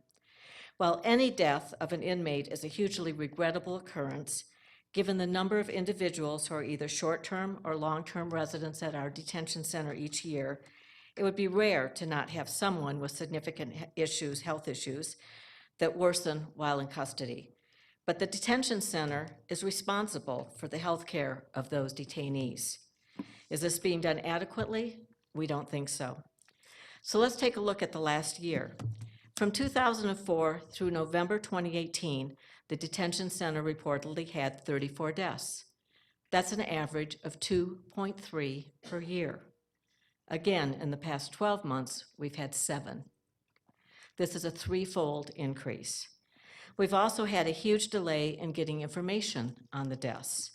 Just today, autopsy information was released and published in the Atlanta Journal-Constitution regarding several of the deaths and the fact that the medical examiner ruled them natural causes. But that information does not answer what happened at the detention center that may have contributed to those medical emergencies that caused those deaths. We have heard reports that the father of one inmate, whose death was ruled to have committed suicide, provided information to detention center staff several times that his son was suicidal, and yet he kept being put back into the areas with lower supervision, and for the last instance was on suicide watch only overnight and then put into the lower supervision area where he committed suicide.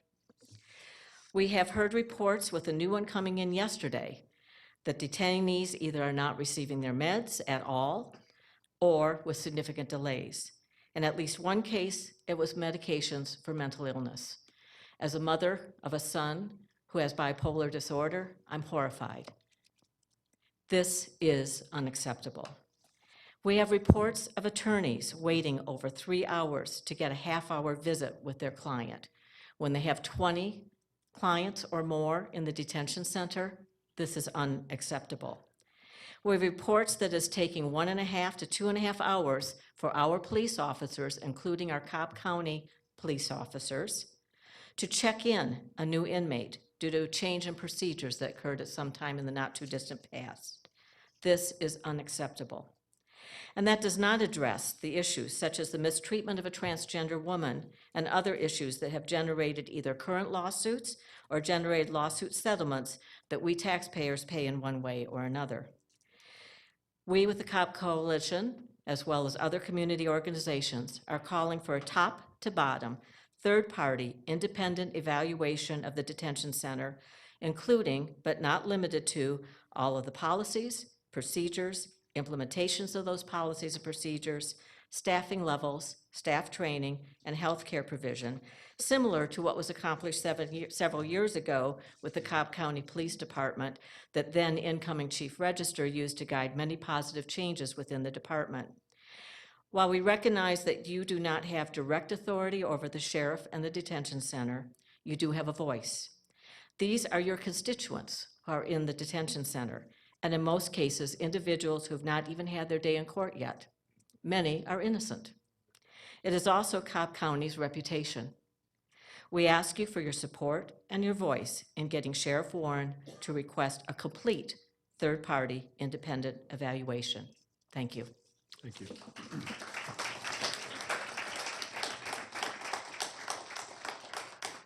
Ron Shakov.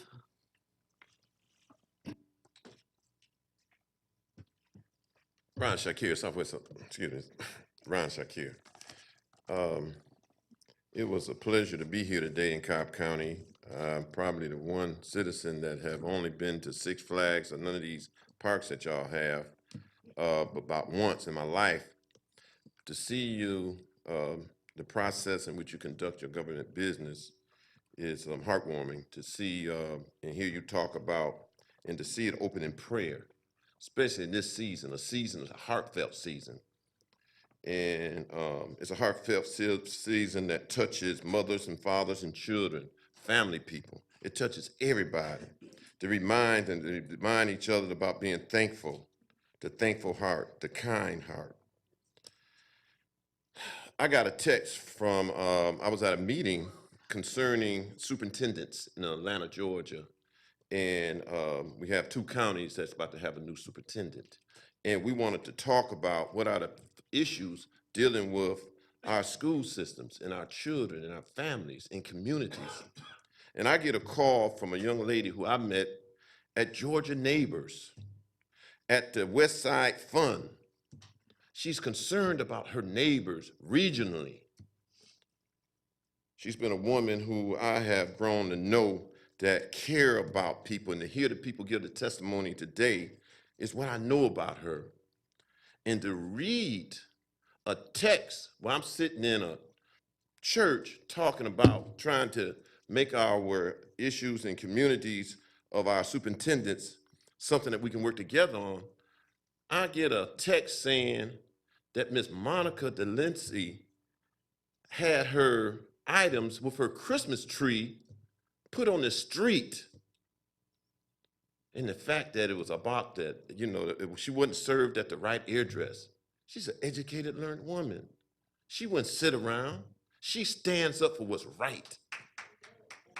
The fact that she stood up was because she was being charged for something with no process of proof, no process of respect. And she thought that was more important than just to comply with that kind of process. We need more her. We're glad that we have a neighbor like her who's concerned. And to hear what's happening in our jails, I mean, this is shocking.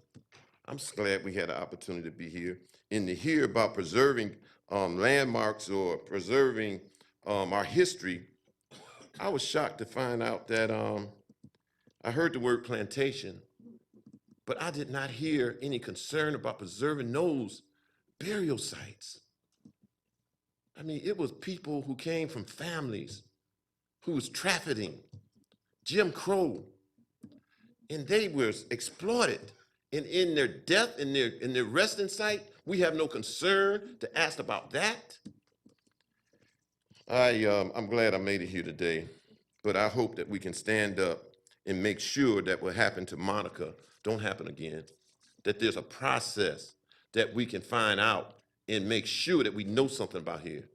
It's many of our apartments and a lot of things that's going on in Atlanta and throughout this region and throughout the country is displacement of communities. I knew something about Marietta and Cobb County because I heard about basketball players who came here, that came out of here in high school, great ones. I heard about NBA players, NBA football players, NBA football, NFL football players, Georgia football players, Tech, who came out of y'all high school system. These communities all over the state are being broke up. Public housing, low-income housings have no value, but we talk about prayer and we talk about heartfelt. The fact is we need to protect families. I don't care what their income is. You understand? All families need to be protected. And I hope to come back to Cobb one day where it's a friendlier place, that we can have a place where mothers can be protected from people coming in their house and putting their stuff out on the street. And it needs to be something examined all over the country. I just say, I think that we are neighbors, and I know people that were vendors in the city of Atlanta, and when they lost the Braves to come here, they lost family income because y'all process made vendors have to vend from so far away. I heard you revisit that for some time, but most of the vendors that was parents and family, they're not in the business no more. We're neighbors. What we do have impact. And I would just hope that Excuse me, sir, your time's up. and thank you very much. And it's nice to be in DeKalb, in Cobb County, to stand up for Mrs. Delancey. And I hope that y'all stand up with her too.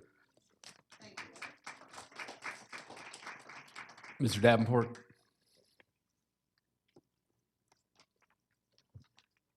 Thank you very much. Good evening. First of all, giving honor to God, who I oftentimes call my conductor. I don't have a PhD, but I do have a GOD. And that God in me is telling me today something is wrong. Something is wrong in this country. My name is James Davenport. I founded the Hit and Run Help Foundation.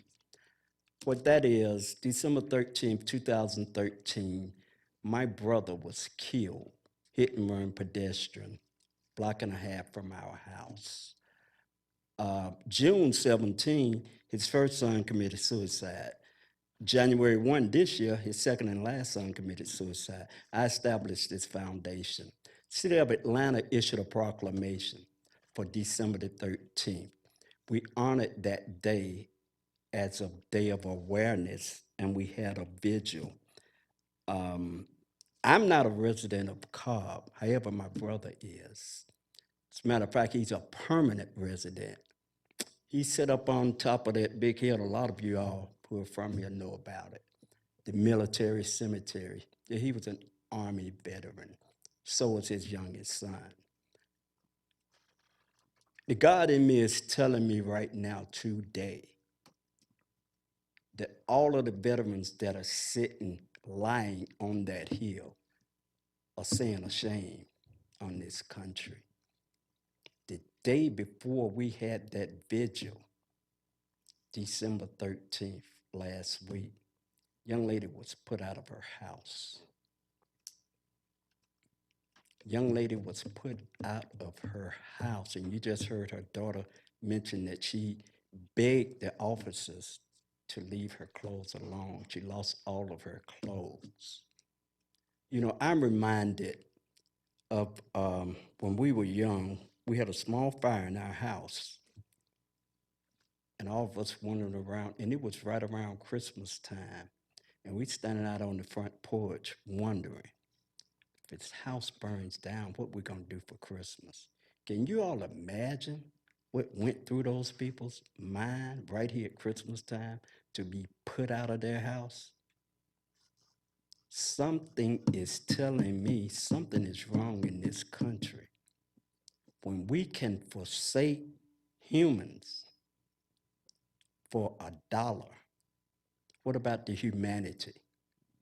What about focusing on what's right? There used to be a time that you could knock on somebody's door and welcome a person in your home if they were homeless, if they were shoeless. Not today, you can't do that.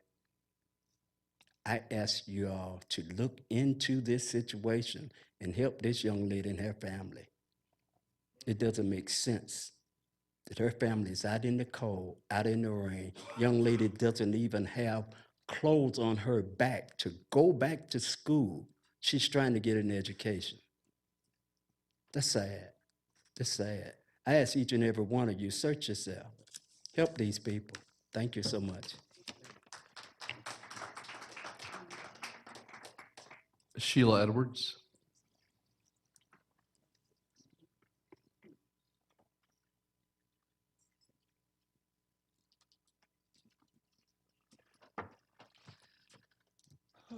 Good evening again, Chairman Boyce and members of the commission. My name is Sheila Edwards, member of the Mapleton community.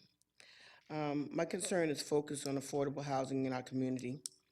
Most of us have heard about the unfortunate situation that occurred last week with Monica and her children and how they were displaced from their apartment in the Six Flags area of South Cobb. It's time for us to address affordable housing. We have to understand what that means to a developer who's trying to build. We have to understand what that means to a family with low income who would like to own a home. I know Chairman Boyce led a group earlier this summer and started that discussion, and I urge us to return to that. It's time for us to address this matter and to stop passing the buck each time the subject comes up. We have witnessed over the past year several attempts at affordable housing being rejected outright in our community. I was floored a couple of meetings ago when senior affordable housing was struck down. We need to undertake a discussion and action relative to paving the path for affordable housing in our community for not just people like Monica and her family, but others who would desire to do that. $1,100 a month for rent, they can surely be paying a mortgage with that money, but they have to be educated and understand the path that would allow them to get there. I'm willing to donate my time and energy to work with you or whatever group you deem appropriate to begin discussions and to seek out actionable items to address this once and for all. I've come before you several times in the past to advocate for Magnolia Crossing. During this process over the last few days, I've wondered how if this had been built, could this have altered the trajectory of what occurred with Monica and her family being displaced? We may never know about what occurred in the past, but we can surely plan and plot the future. I grew up in a small little town in South Carolina on the coast and went off to college in the big city of Columbia. And there I learned a term that ran across my mind after hearing about Monica's situation, and that's man's inhumanity to man. And that came into focus when I moved to Atlanta and was able to see people's stuff on the street, toys, clothes, books, personal items, that, whether I know the family or not, that hurts. If you have a soul, that hurts you. And you cannot stand back and not be affected by what has happened. So I think that there needs to be a system put in place, even if someone is transitioning from an apartment, that their stuff be put into a storage facility until they can come in and get that and work that situation out. It should never be put on the street. I don't know where that concept came from, but it's one that needs to go away. And it's interesting that, and I don't know if anybody remembers the prayer that the minister said earlier tonight, but he prayed for a better quality of life. And that prayer is so appropriate right now. And I ask you to pray for Monica and her family. Thank you. Chris Bruce.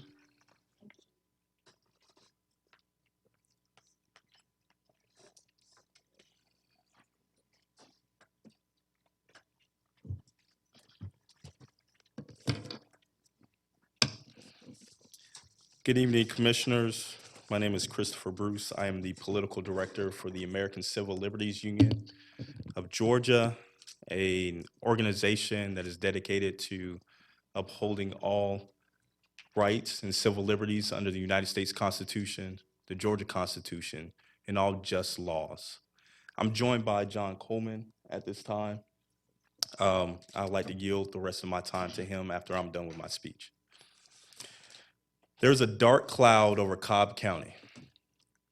The Cobb County Detention Center is in deplorable shape and is an unfit area for people to stay. With 7 deaths that we know of within the past 12 months and an apparent unconstitutional lockdown that has happened, and we still do not know if it's still happening at this time, the ACLU of Georgia implores the Cobb County Commission to act.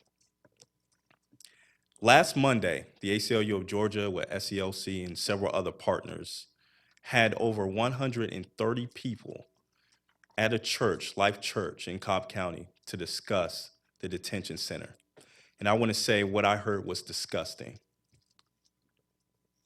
There were people who were not receiving their medication, people who were tied up, stripped naked, taken away from their food, and other inhumane and unjust things. It's completely unacceptable. So we know that the Cobb County Sheriff is a constitutionally elected official. But we also know that the Cobb County Commission can do something about this. So specifically, the ACLU of Georgia is calling on the Cobb County Commissioners to pass a resolution directing the sheriff to, 1, make sure that the lockdown that happened or is still happening is over immediately. Families should have the right to check on the individuals who are at the detention center.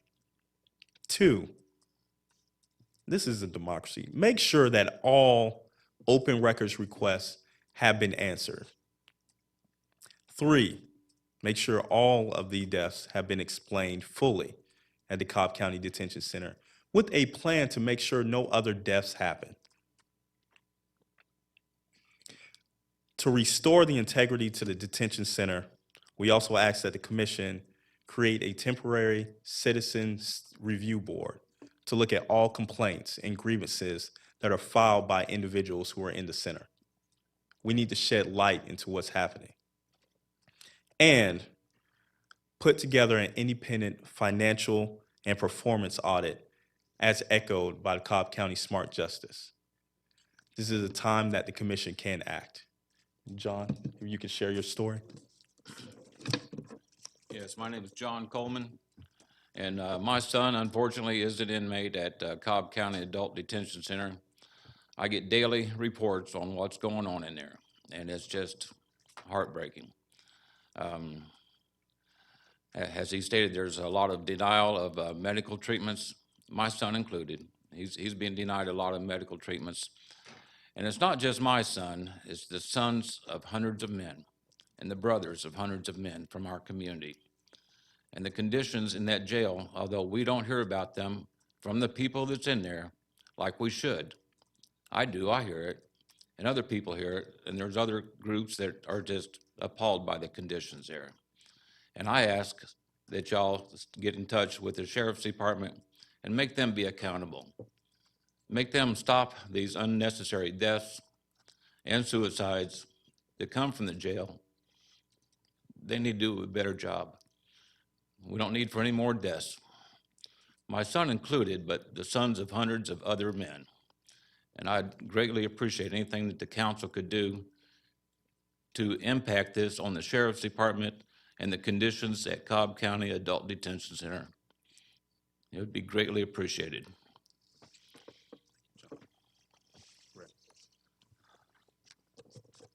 We would also like to ask that you solve Monica's issues as well. No one should have to go through that. Thank you.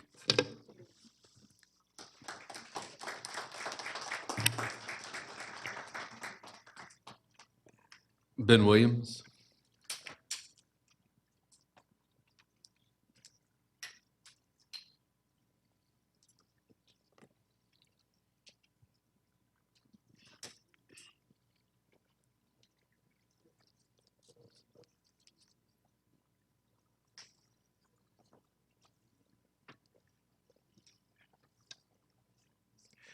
Good evening, Mr. Chairman and members of the board, staff. Three things I'd like to highlight. We've left Thanksgiving and we're on our way to Christmas, two of the highest profile holidays, I suspect, in the world. This board has been given a number of Christmas presents. A number of Christmas presents. Because everything that was laid out here tonight,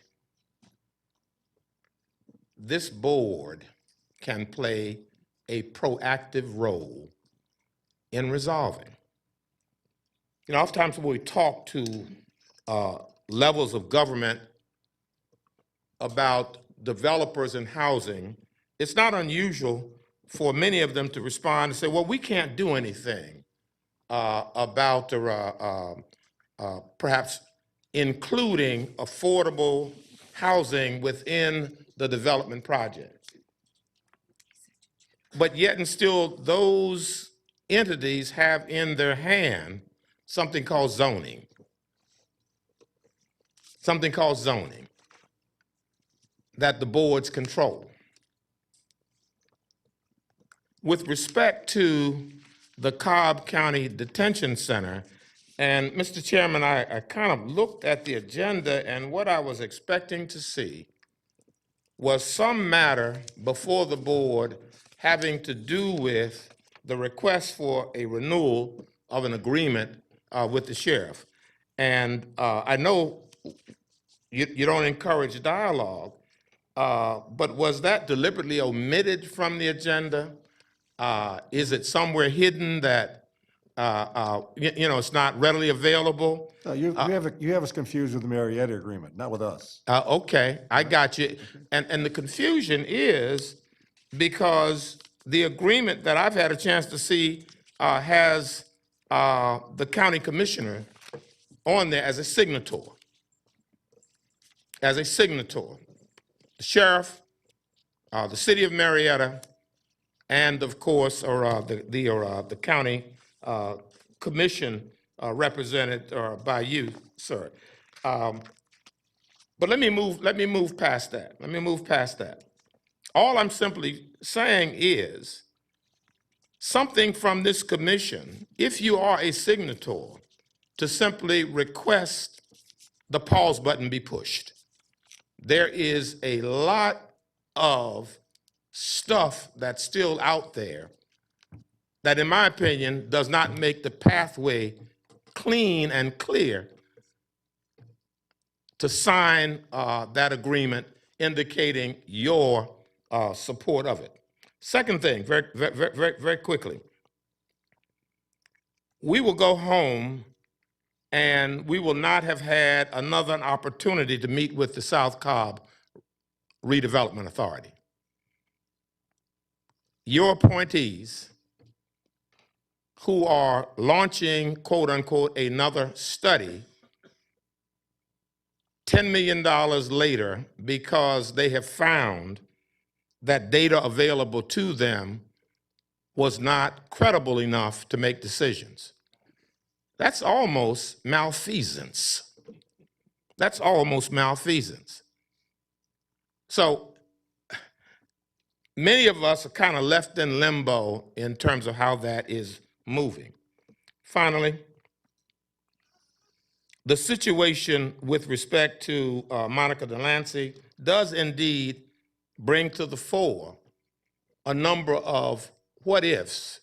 If you are paying $1,100 more a month and you can work to sustain that, there has got to be some way that you can access an upgrade in housing.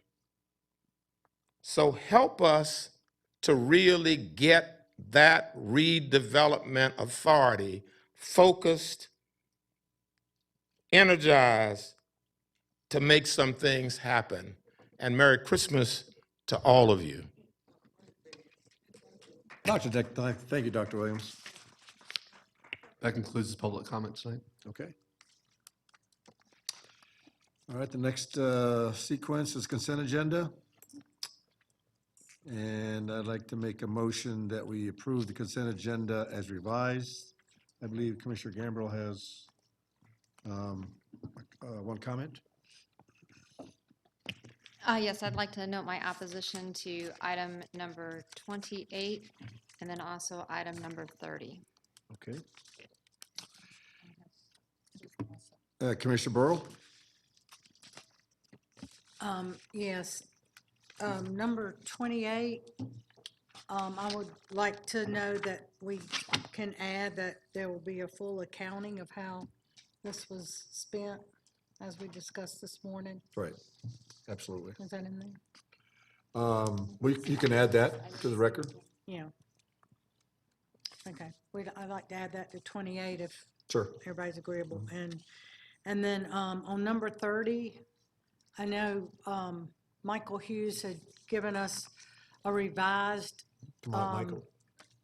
information on the TAD.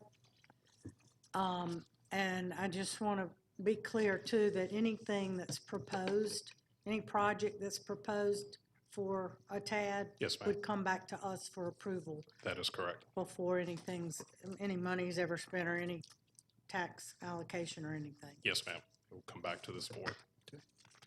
Okay. And then I believe you're going to have some further clarification about the innovation award tonight, Yes, sir. just to make sure we have an understanding about what this is all about. While you're up here. Absolutely.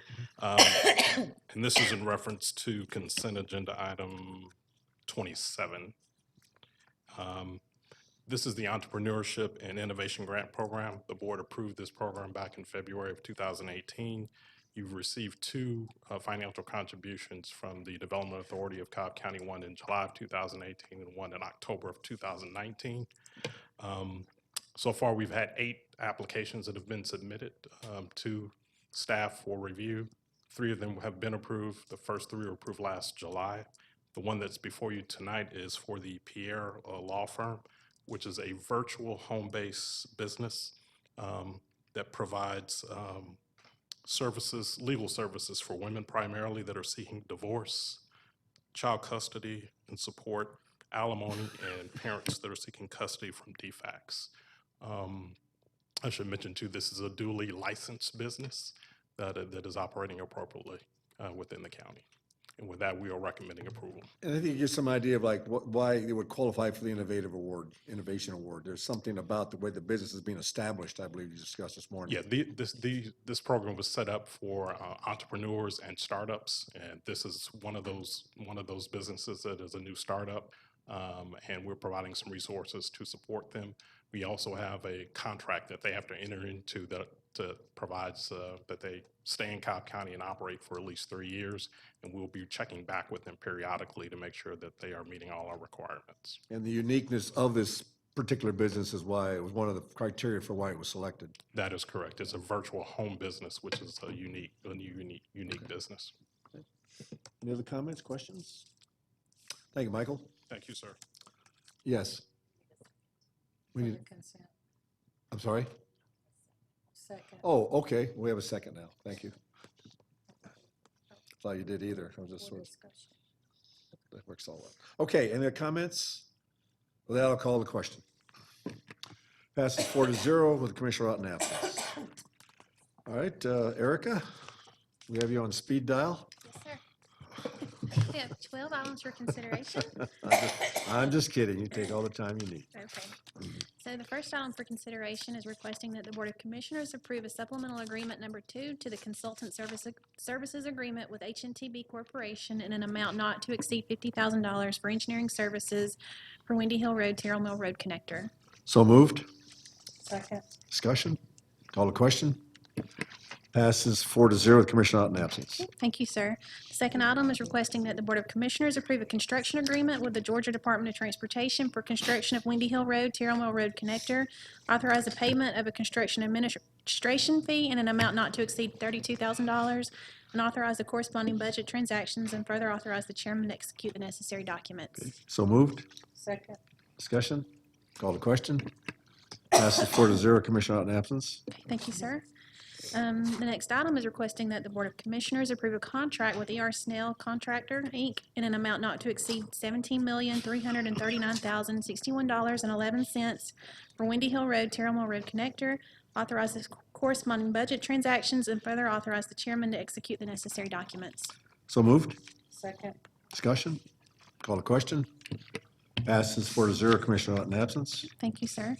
Next item is requesting that the Board of Commissioners determine that circumstances are such that it is necessary to proceed with condemnation proceedings by declaration of taking under OCGA 32-3-4, authorize the commencement of condemnation proceedings on 4 parcels on Mapleton Parkway pedestrian improvements Phase 1, adopt resolutions and orders in forms substantially similar to the attached and is approved by the County Attorney's Office, and further authorize the chairman to execute the necessary documents. Commissioner Cupid? So moved. Second. Discussion? Call the question? Passes 4-0, Commissioner Ott in absence. Okay, thank you, sir. The next item is requesting that the Board of Commissioners approve change order number 1 final to the contract with Accelera Construction LLC, a savings to the project in the amount of $4,166.29 for countywide drainage system improvements 2018-2. Commissioner Gamble? So moved. Second. Discussion? Call the question? Passes 4-0, Commissioner Ott in absence. Okay, thank you, sir. The next item is asking that the Board of Commissioners approve change order number 2 final to the contract with Astra Group, Inc., a savings in the amount of $125,571.30 for Bob Kellen Trunk Trail Phase 2, Segment A, and authorize the corresponding budget transactions, and further authorize the chairman to execute the necessary documents. So moved. Second. Discussion? Call the question? Passes 4-0, Commissioner Ott in absence. Thank you, sir. Next item is requesting that the Board of Commissioners approve change order number 2 final to the contract with Chatfield Contracting, Inc., a savings to the project in the amount of $28,729 for guardrail installation. So moved. Second. Discussion? Call the question? Passes 4-0, Commissioner Ott in absence. Okay, thank you, sir. The next item is requesting that the Board of Commissioners approve the revised budget and current schedule for the 2005 Transportation Improvement Program, funded primarily by the 2005 Special Purpose Local Option Sales Tax, and authorize the corresponding budget transactions for the 2005 Transportation Improvement Program budget and schedule provided under separate cover. Commissioner Burrow? Motion to approve. Second. Discussion? Call the question? Passes 4-0, Commissioner Ott in absence. Thank you, sir. Next item is requesting that the Board of Commissioners approve change order number 1 to the contract with Detection Engineering Technology, Inc. in an amount not to exceed $5,000 for flashing yellow arrow signal upgrade. Approve supplemental agreement number 1 in an amount not to exceed $48,110.41 for same, and authorize the corresponding budget transactions, and further authorize the chairman to execute the necessary documents. So moved. Second. I still have a question. Yes, Okay. ma'am. I'm sorry. Yes, ma'am. Okay, this is for the flashing arrow. Yes, ma'am. This is the flashing yellow arrows. Shallowford at Gordy has a left turn arrow. A solid green arrow, if I'm not mistaken. I'd have to. Have today be a flashing. But wait, that's going west, so that would be going towards Canton. Okay. So it's east that has the other way. Okay. I can check. Yeah, okay. It's good. Okay. It's my bad. Sorry. Okay, any discussion? Call the question. And passes 3-1 with Commissioner Gamble in opposition. And Commissioner Ott is absent. Okay. Okay. The next item is requesting that the Board of Commissioners approve change order number 1 final to the contract with Chatfield Contracting, Inc., a savings to the project in the amount of $37,325.80 for drainage system repairs on Randall Farm Road. So moved. Second. Discussion? Call the question. Passes 4-0. Commissioner Ott in absence. Okay, thank you, sir. The next item is requesting that the Board of Commissioners approve change order number 1 final to the project number X2258, utilizing the 2018 countywide unit price contract with Chatfield Contracting, Inc., a savings to the project in the amount of $4,599.50 for drainage system improvements on Stony Acres Drive. Commissioner Gamble. So moved. Second. Discussion? Call the question. Passes 4-0. Commissioner Ott in Okay, absence. thank you. And our last item is asking that the Board of Commissioners approve the First Amendment to the Georgia Transportation Infrastructure Bank Agreement with the State Road and Tollway Authority, extending the termination date through December 8th, 2021 for the I-20 eastbound ramps at Riverside Parkway. Commissioner Cupid. So moved. Second. Discussion? Call the question. Passes 4-0 with Commissioner Ott in absence. Okay, thank you. Thanks, Erica. Okay, public services.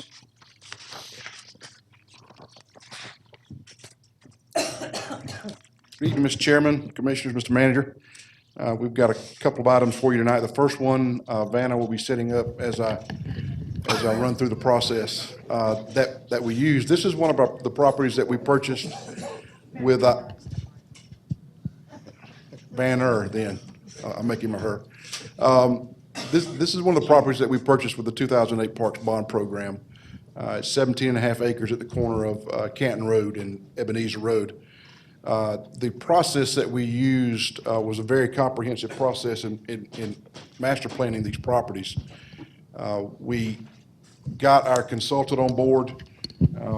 We met with that consultant and talked about some different amenities that we thought the community would like.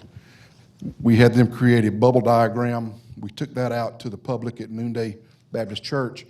We were a little pessimistic, I guess you could say, in that all we reserved was a Sunday school room to hold our public input meeting in. And after we had a couple of hundred folks show up, we had to move it to the sanctuary. So that was it was very nice to have that many people who were actually interested in this project. We got their input at that first meeting. We went back, gave that to our consultant, and then he come back with a much more defined plan the second time around.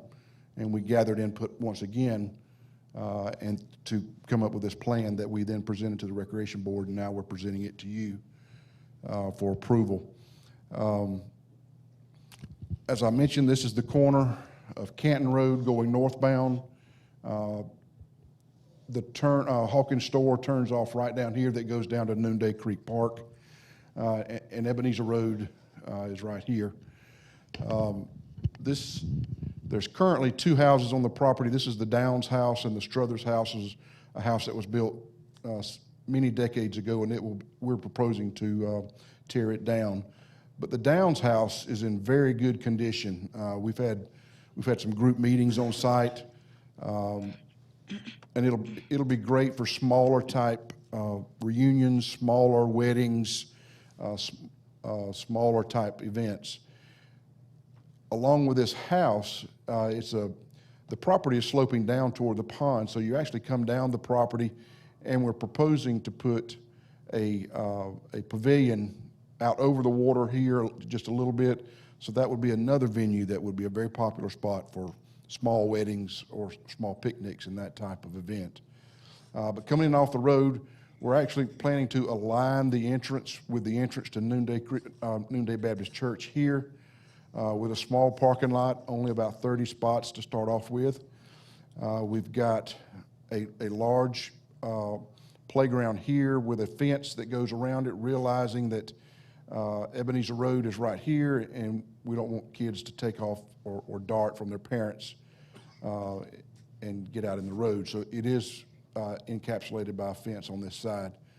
We've got small picnic tables here around the wooded area.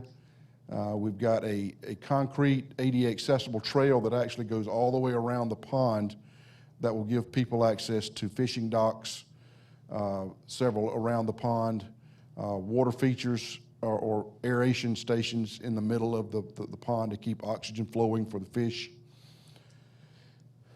Coming off of the parking lot up here is a more of a natural trail that will come down along Little Noonday Creek with a natural trail that will take you out to the sidewalk going along Canton Road. So people who are running up and down Canton Road can then veer off, get some natural views, and then get back on the road if they'd like to.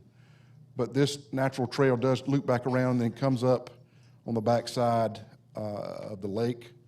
And there's also a connection here that will get folks in.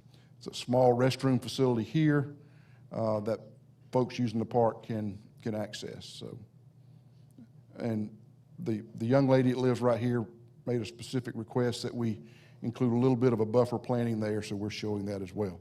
But it's turned out to be a very nice plan. This is the true definition of a nice passive park. Any questions? Commissioner Burrow? I'd first like to say thank you to staff, to you, Jimmy, and your staff for putting this all together, for the many community meetings we had at Noonday Baptist Church, and to the community for coming out and giving us their input. Not only did we get comments at the public hearings, but we also got feedback forms submitted for people that couldn't be there, but that wanted to weigh in and give us their comments as well. This is beautiful property, and because of the list that we went through and the owners that we talked to, this is the only one in District 3 that we could acquire, unfortunately. But fortunately, we got a gorgeous, almost 18 acres with a lake, and we've already had a Fish with Your Commish event there. Yes, That ma'am. was very well received, and I go by there a lot, and there are people out there fishing all the time.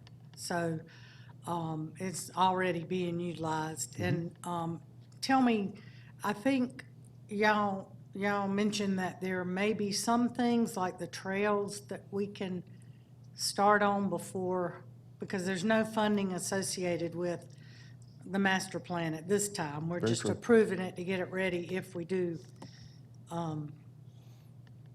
if funding does If funding does available. become available. Well, what this allows us to do is if a Eagle Scout comes looking for a project in this area, we can come in this area, and if there are benches around, we know where they're going to go, and we can direct them in that way. Some of the natural trails, we do have the small dingo trail machine that we can, if we catch up, then we can go in and actually start some of that. But we got a pretty long list right now Yeah. that we're working on. And then we also let the community engagement officers use the house for their backpack program this fall for kids in school. And we had kind of an assembly line where we, neighborhood group came out and helped pack for the back to school backpack program that the community engagement officer sponsored. There's So, a lot of good in having a police presence. yes. It And deters. we encourage them to park in there and do their paperwork and, because we have had a break-in in the past already. So this is gorgeous, and I'm really excited about it. I know the community is. But again, this is just to approve the master plan, no funding attached, but we'll work on that. Yes, ma'am. So with that, I make a motion that we approve the master plan and name the park Ebenezer Downs. I'll second that. Any discussion? Call the question. Passes 4-0 with Commissioner Ott in absence. Thank you, Jimmy. Okay, I believe you have another Yes, sir. couple more on your agenda here. A couple more. Our next item this evening is for the board to approve a contract with Ponding Company in amount not to exceed $217,861 to provide design and construction administration services for Phase 1 development of Violet F. Stout Park under the 2016 Park SPOS program. Therefore, we ask the Board of Commissioners to approve the contract, authorize the corresponding budget transactions, and further also authorize the chairman to execute the documents. Commissioner Cupid? Yes, looking forward to seeing this project move forward for the area. Yes, ma'am. So moved. Second. Discussion? Call the question. Passes. There you go. 4-0 with Commissioner Rod in absence. The next item is for the board to approve a contract with Bartow Paving Company Incorporated in amount not to exceed $572,687.38 to renovate and expand the parking lot at the Mountain View Community Center under the 2016 Park SPOS program. We ask that the Board of Commissioners approve the contract, authorize the corresponding budget transactions, and further authorize the chairman to execute the documents. Commissioner Burrow? Thanks again for this too, because with the shopping center going in at the old Mountain View School, took away a lot of our free parking that we had. So this will help the community center a great deal. Yes, to have parking available. So a motion to approve. Second. Discussion? Call the question. Passes 4-0, Commissioner Rod in absence. Our final item this evening is for the board to approve a contract with Ward Humphrey Incorporated in an amount not to exceed $373,000 to construct an operations barn at Hyde Farm under the 2016 Park SPOS program. Therefore, we ask the Board of Commissioners to approve the contract, or authorize the corresponding budget transactions, and further authorize the chairman to execute the documents. So moved. Discussion? Question. Go ahead. Are we waiting to bring back the position until the construction is done, or are we approving this up to 181,000, or what are we doing? We already have the actual position. This is for the funding for the position. It'll be at least June before the barn is completed. So we can either wait and include it in the 2021 budget or do a fraction of the year funding. I thought we agreed that we would do the fraction. Okay, we'll do the fraction. It's already in the budget. Well, then that number changes. It's a line item. It'll be But it'd divided by less. 12. It would be less, right? Yes, way Yeah, less. right. Yeah, Way exactly. less. Right, but, so that's incorrect. So Well- will it still come back to us for approval, or would this approve it? The position for for 2 months? Well, you'd have July, August, Just call the September. vote. I'm gonna vote no. Just call the vote. Well, all I'm saying is that it would be funded for however long it's necessary based on when we complete the barn. Correct. And it's ready to be operated. That's all we're saying. Come back to us again. No. If we said not to exceed that amount, it would be way less than that. Right, exactly. It's got a limit on it already. Yes, It's $81,000 in the agenda item. It's gonna be way less than that. correct. We know that. If we could just say not to exceed, Commissioner, I believe that'll take care of it. Okay, so we'll just modify that. And I'll make a motion not to exceed $81,000. Make a motion to But that's amend. just for the position, the 120 is for the equipment. That's correct. That's not covered under the SPOS? No, ma'am. No, Why ma'am. not? That was not a line item in the spot, in our SPOS. Oh, really? Yes, ma'am. But furniture is for a new building? FF&E Really? is. Okay. That's very confusing. Well. Okay, All right, with that, any other questions? Commissioner Gamble, you have a question? Well, I think we need to remember what we're approving here is the $373,000. If you look at the recommendation on our screen, the impact is the 81,000. So I think we need to make sure that. For the 2021 budget, you're correct. yes, ma'am. Correct. So the vote for today is the $373,000 to construct the barn. But the impact statement is knowing in the future, the board will have to fund the position. Correct. I just want to clarify that because. If we approve this now. We're No, approving it I now. think Jimmy wants to bring it back just to make sure we have clarity. Okay, so today we're just doing the barn. That's all we're doing. Yes, sir. Because when we bring it back, then we'll know exactly what it's gonna cost. Correct. Yeah, we can Rather do than that. put a big number out there and then it's hanging out there for 9 months, We can do that. right? So that's what we're gonna vote on the barn today, and then we'll bring back Okay. the exact will bring it cost. back to you, yes. Construction at 373 is what we're voting on. That's now correct. to approve. That's correct. Nothing more. It's a I'll bring it splost. back. Kelly, is that what you're saying? Correct. Right. Okay, any other questions? Now I'll call the question. Passes 4-0. Thank you. With Commissioner on absence. Thanks, Jimmy. Okay, I believe Commissioner Burrow. Chairman, on item 54, was that, the direction on that one was? We were going to not consider the Fur Family Park tonight. It has to be withdrawn. Motion, second. We can do that. Go ahead. So Commissioner. moved. I'll second it. Any discussion? That's why I asked that they be separate, and nobody made them separate. Okay, we'll just call the question. Makes it clean. None of us are voting. We can't vote on any of it. Brad, you can't vote. There you go. Passes 4-0. Commissioner on absence. Okay, Commissioner Burrow, you have an appointment that you're asking for us to approve? I'd like to reappoint Peggy Poole to the Public Library Board for another 3-year term. She's been a tremendous asset to this board, and she definitely wants to be reappointed, and I appreciate her service. So moved. Second, discussion? Call the question. Passes 4-0. Commissioner in absence. And Commissioner Burley, you still have the floor for your announcement. Thank you. I'd also like to appoint Jenny Lyon to the Keep Cobb Beautiful Board. She was actually she's a teacher at Palmer Elementary, and she was an award winner at the Keep Cobb Beautiful Awards Appreciation Night, and is interested in serving, and I think she would do a great job and has agreed to serve. And she replaces Rona Woodruff. Okay. So I'd like to welcome Jenny to the board. Keep Cobb Beautiful. And then I'm announcing the appointment of Alice Summerall to the Planning Commission, effective February 1st, 2020. Her term will expire December 31st, 2020. And she's replacing Skip Gunther, who will be leaving the state. And we thank him for his service to the board.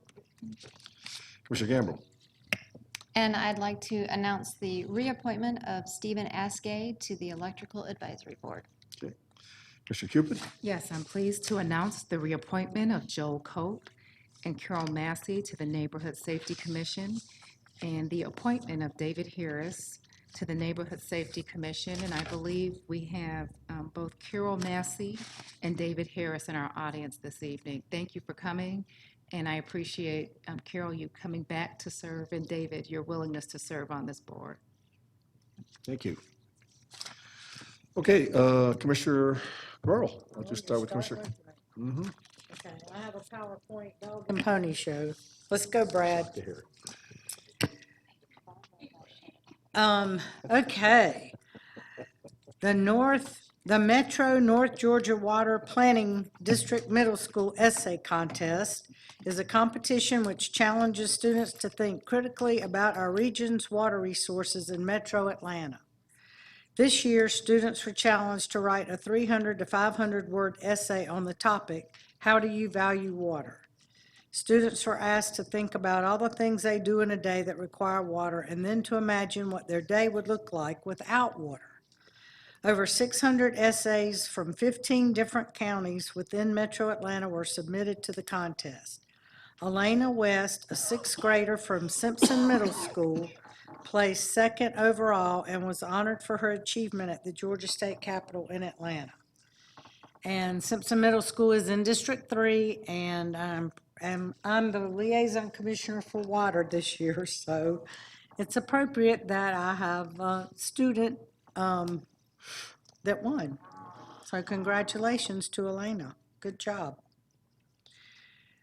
Next, I'd like to say congratulations to Big Blue, Marietta High School, State 7A Football Championship. They won Saturday night. So there is a parade this coming Wednesday at 5 o'clock.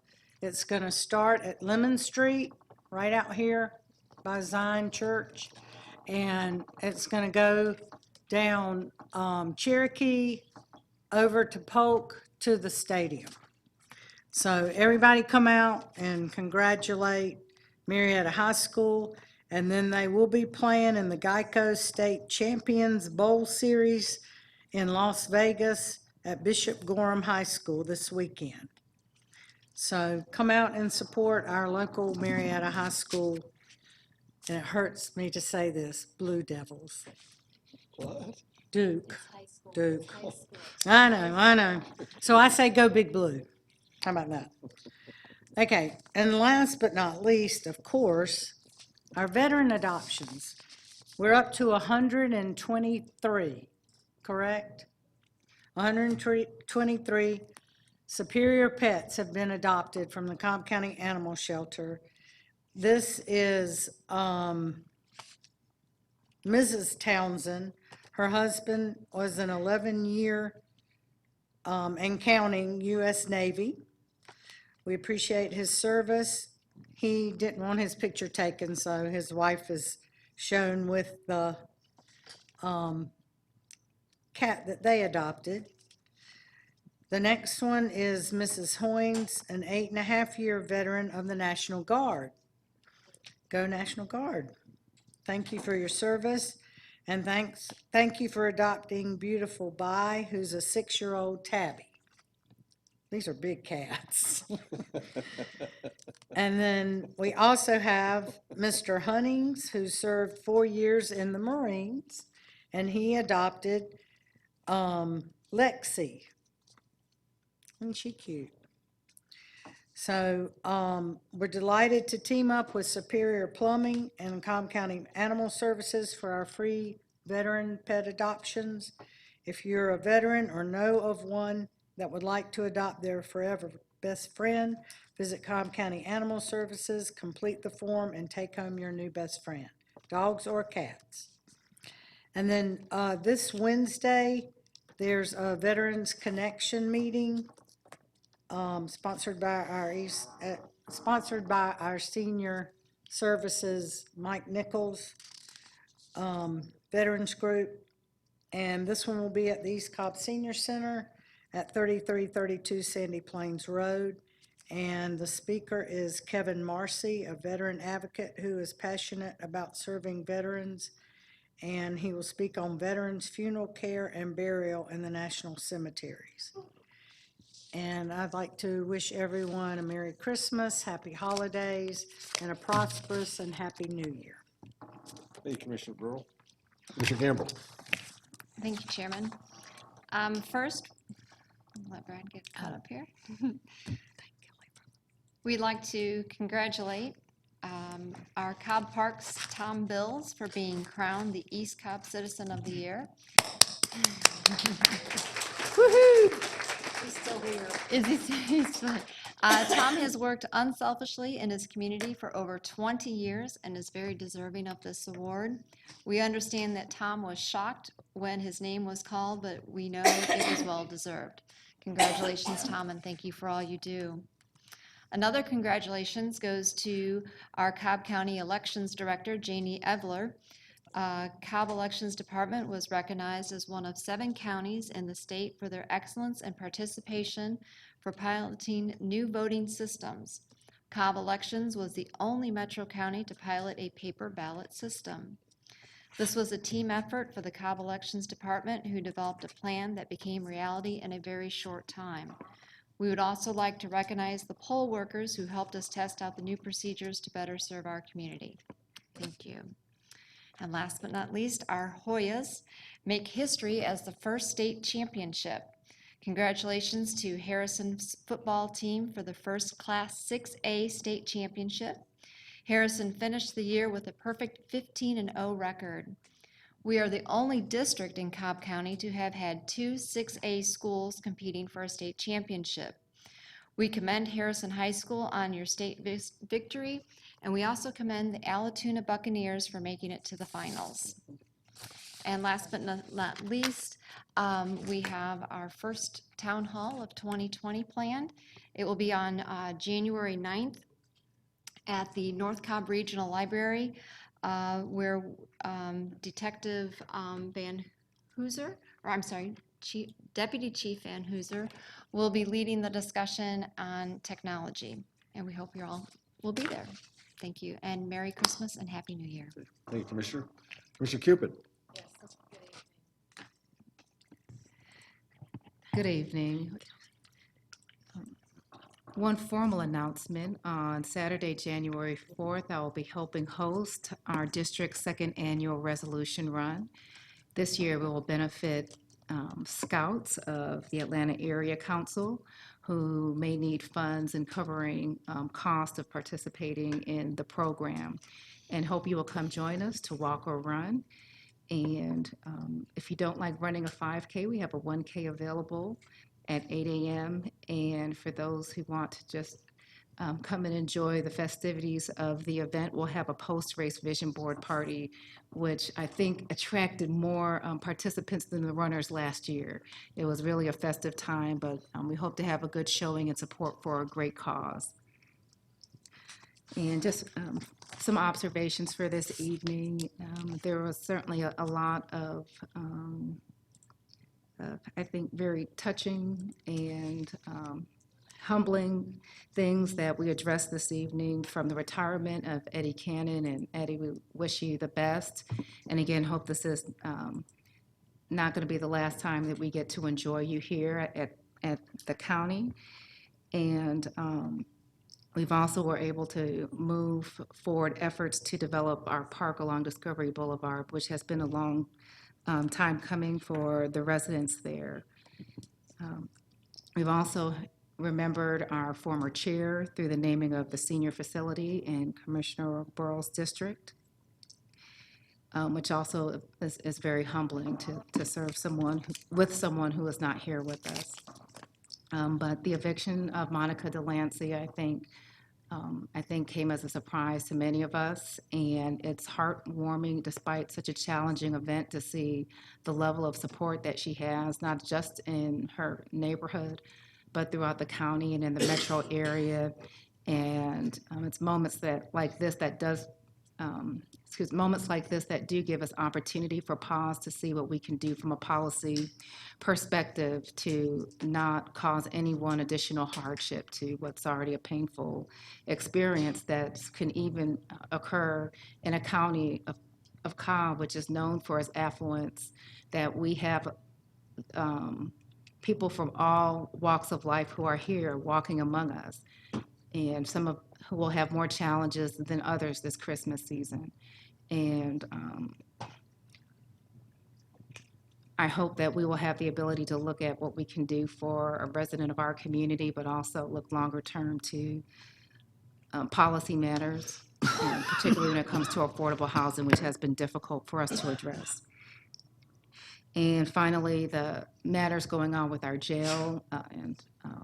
I've had the opportunity to visit the jail at a gracious invitation of their chief after voicing concerns amongst residents, and also had the opportunity to attend a community meeting where there were residents there that voiced concerns about things going on. And I thought I would have the ability to take those concerns back to the sheriff's office, as I did during that initial meeting, to hopefully have some conversation in partnership to see how we can address those things. And sometimes you feel like darned if you do, darned if you don't. You know, for going and visiting the sheriff's office, I was criticized by people of the community for going and visiting the sheriff's office during a time where we had questions. And now for extending myself to residents to see if I can share their concerns with the sheriff's office, I feel now that door is seemingly closed because I extended myself to residents to share those concerns. And, you know, there are residents who are coming and voicing their concerns, not just to get it off their chest, but they're hoping that someone will listen and be able to move their concerns forward for them to be addressed. And if me sharing that predicament weighs on anyone's heart, my only interest from day one and continues to this day is to help to make sure that the voices and concerns of Cobb citizens are being addressed. And sometimes to do that, it puts you in the middle of opposing opinions, but the hope is that even through the discomfort of that, that there's something positive that can result. And so I'm hoping that the concerns shared by residents, even though we don't have a direct line to impact the operations of the sheriff office, I just hope that we at least will have his ear in sharing the concerns of our constituents and their parents and their loved ones by bringing these concerns to his attention. But with that, I hope that people are able to have a restful Christmas, maybe a reflective one. Maybe this is a time to approach this next year with some clarity as we are moving into 2020. And I hope to certainly be maybe a little bit more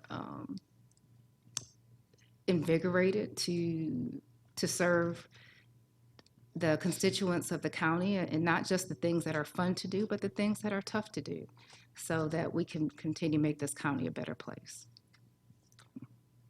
Thank you, Chair. Thank you, Commissioner. A couple brief announcements. First, I want to thank Commissioner Gambrill for the Christmas decorations. She's got the touch. She does. So I want to thank you for brightening up our dais tonight.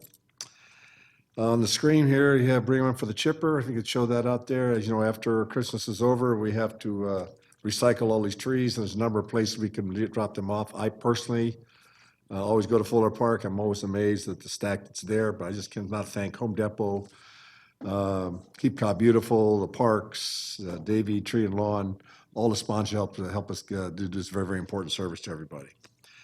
I also want to recognize Cobb Police and the FOP for covering the lunch debt for nearly all of Cobb's free and reduced price lunch students.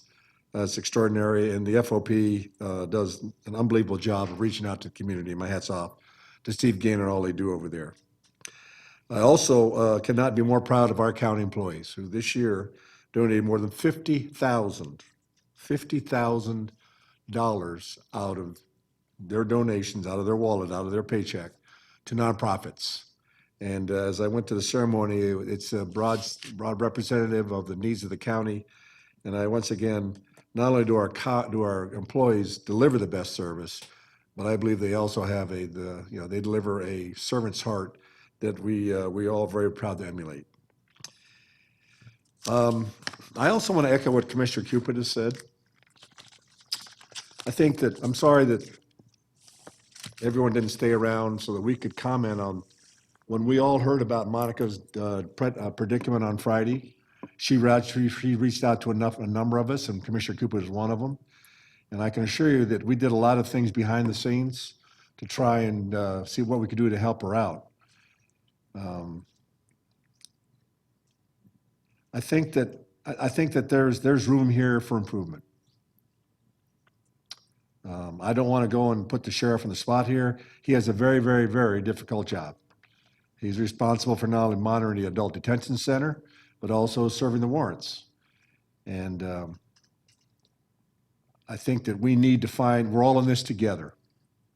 The people that are in the Cobb County Adult Detention Center, they're our responsibility, but we just can't leave it to the sheriff to try to handle all these. Sometimes he needs some help too. This is part legislative, part law enforcement, part judicial. The sheriff is simply carrying out a lawful bench warrant. And I think that some of the suggestions I heard here tonight about maybe there's a better way, more sensible way we can do this that reflect the nature of Cobb County. I think there's some merit to that. And I'll be working with the board to see what we can do with that. But more importantly, I'll be working with the sheriff and the judge to see what we can do to perhaps bring some perhaps a better, more sensitive approach to this decision, because it's just very difficult, no matter what the circumstances, to be asked to leave your home during the holiday season. So I just want everybody to know that along with Commissioner Cupid, I believe the rest of the board here, that we hear you, and I will affirm to you that I'll be working with the board to see what we can do to address the situation and perhaps make it a better way to do things here in the county. I want to thank the board for making this a really, really terrific year for the employees. If we've done some really good things for the employees this year, and by doing good things for the employees, we've done great things for the county. So my hat's off to the board for all they've done this year. This is a tough job sometimes. We have some hard decisions we have to make here, but we always find a way to move ahead. It is with great sadness that I say so long to Eddie and also Steve McCullers at the end of the year, the head of our water department. I just want them all to know that they're always welcome back here. This is your family. They're always going to be here for you. So I want to wish everybody on this board, everybody in Cobb County, a very, very, very Merry Christmas and a prosperous New Year. And with that, we're adjourned.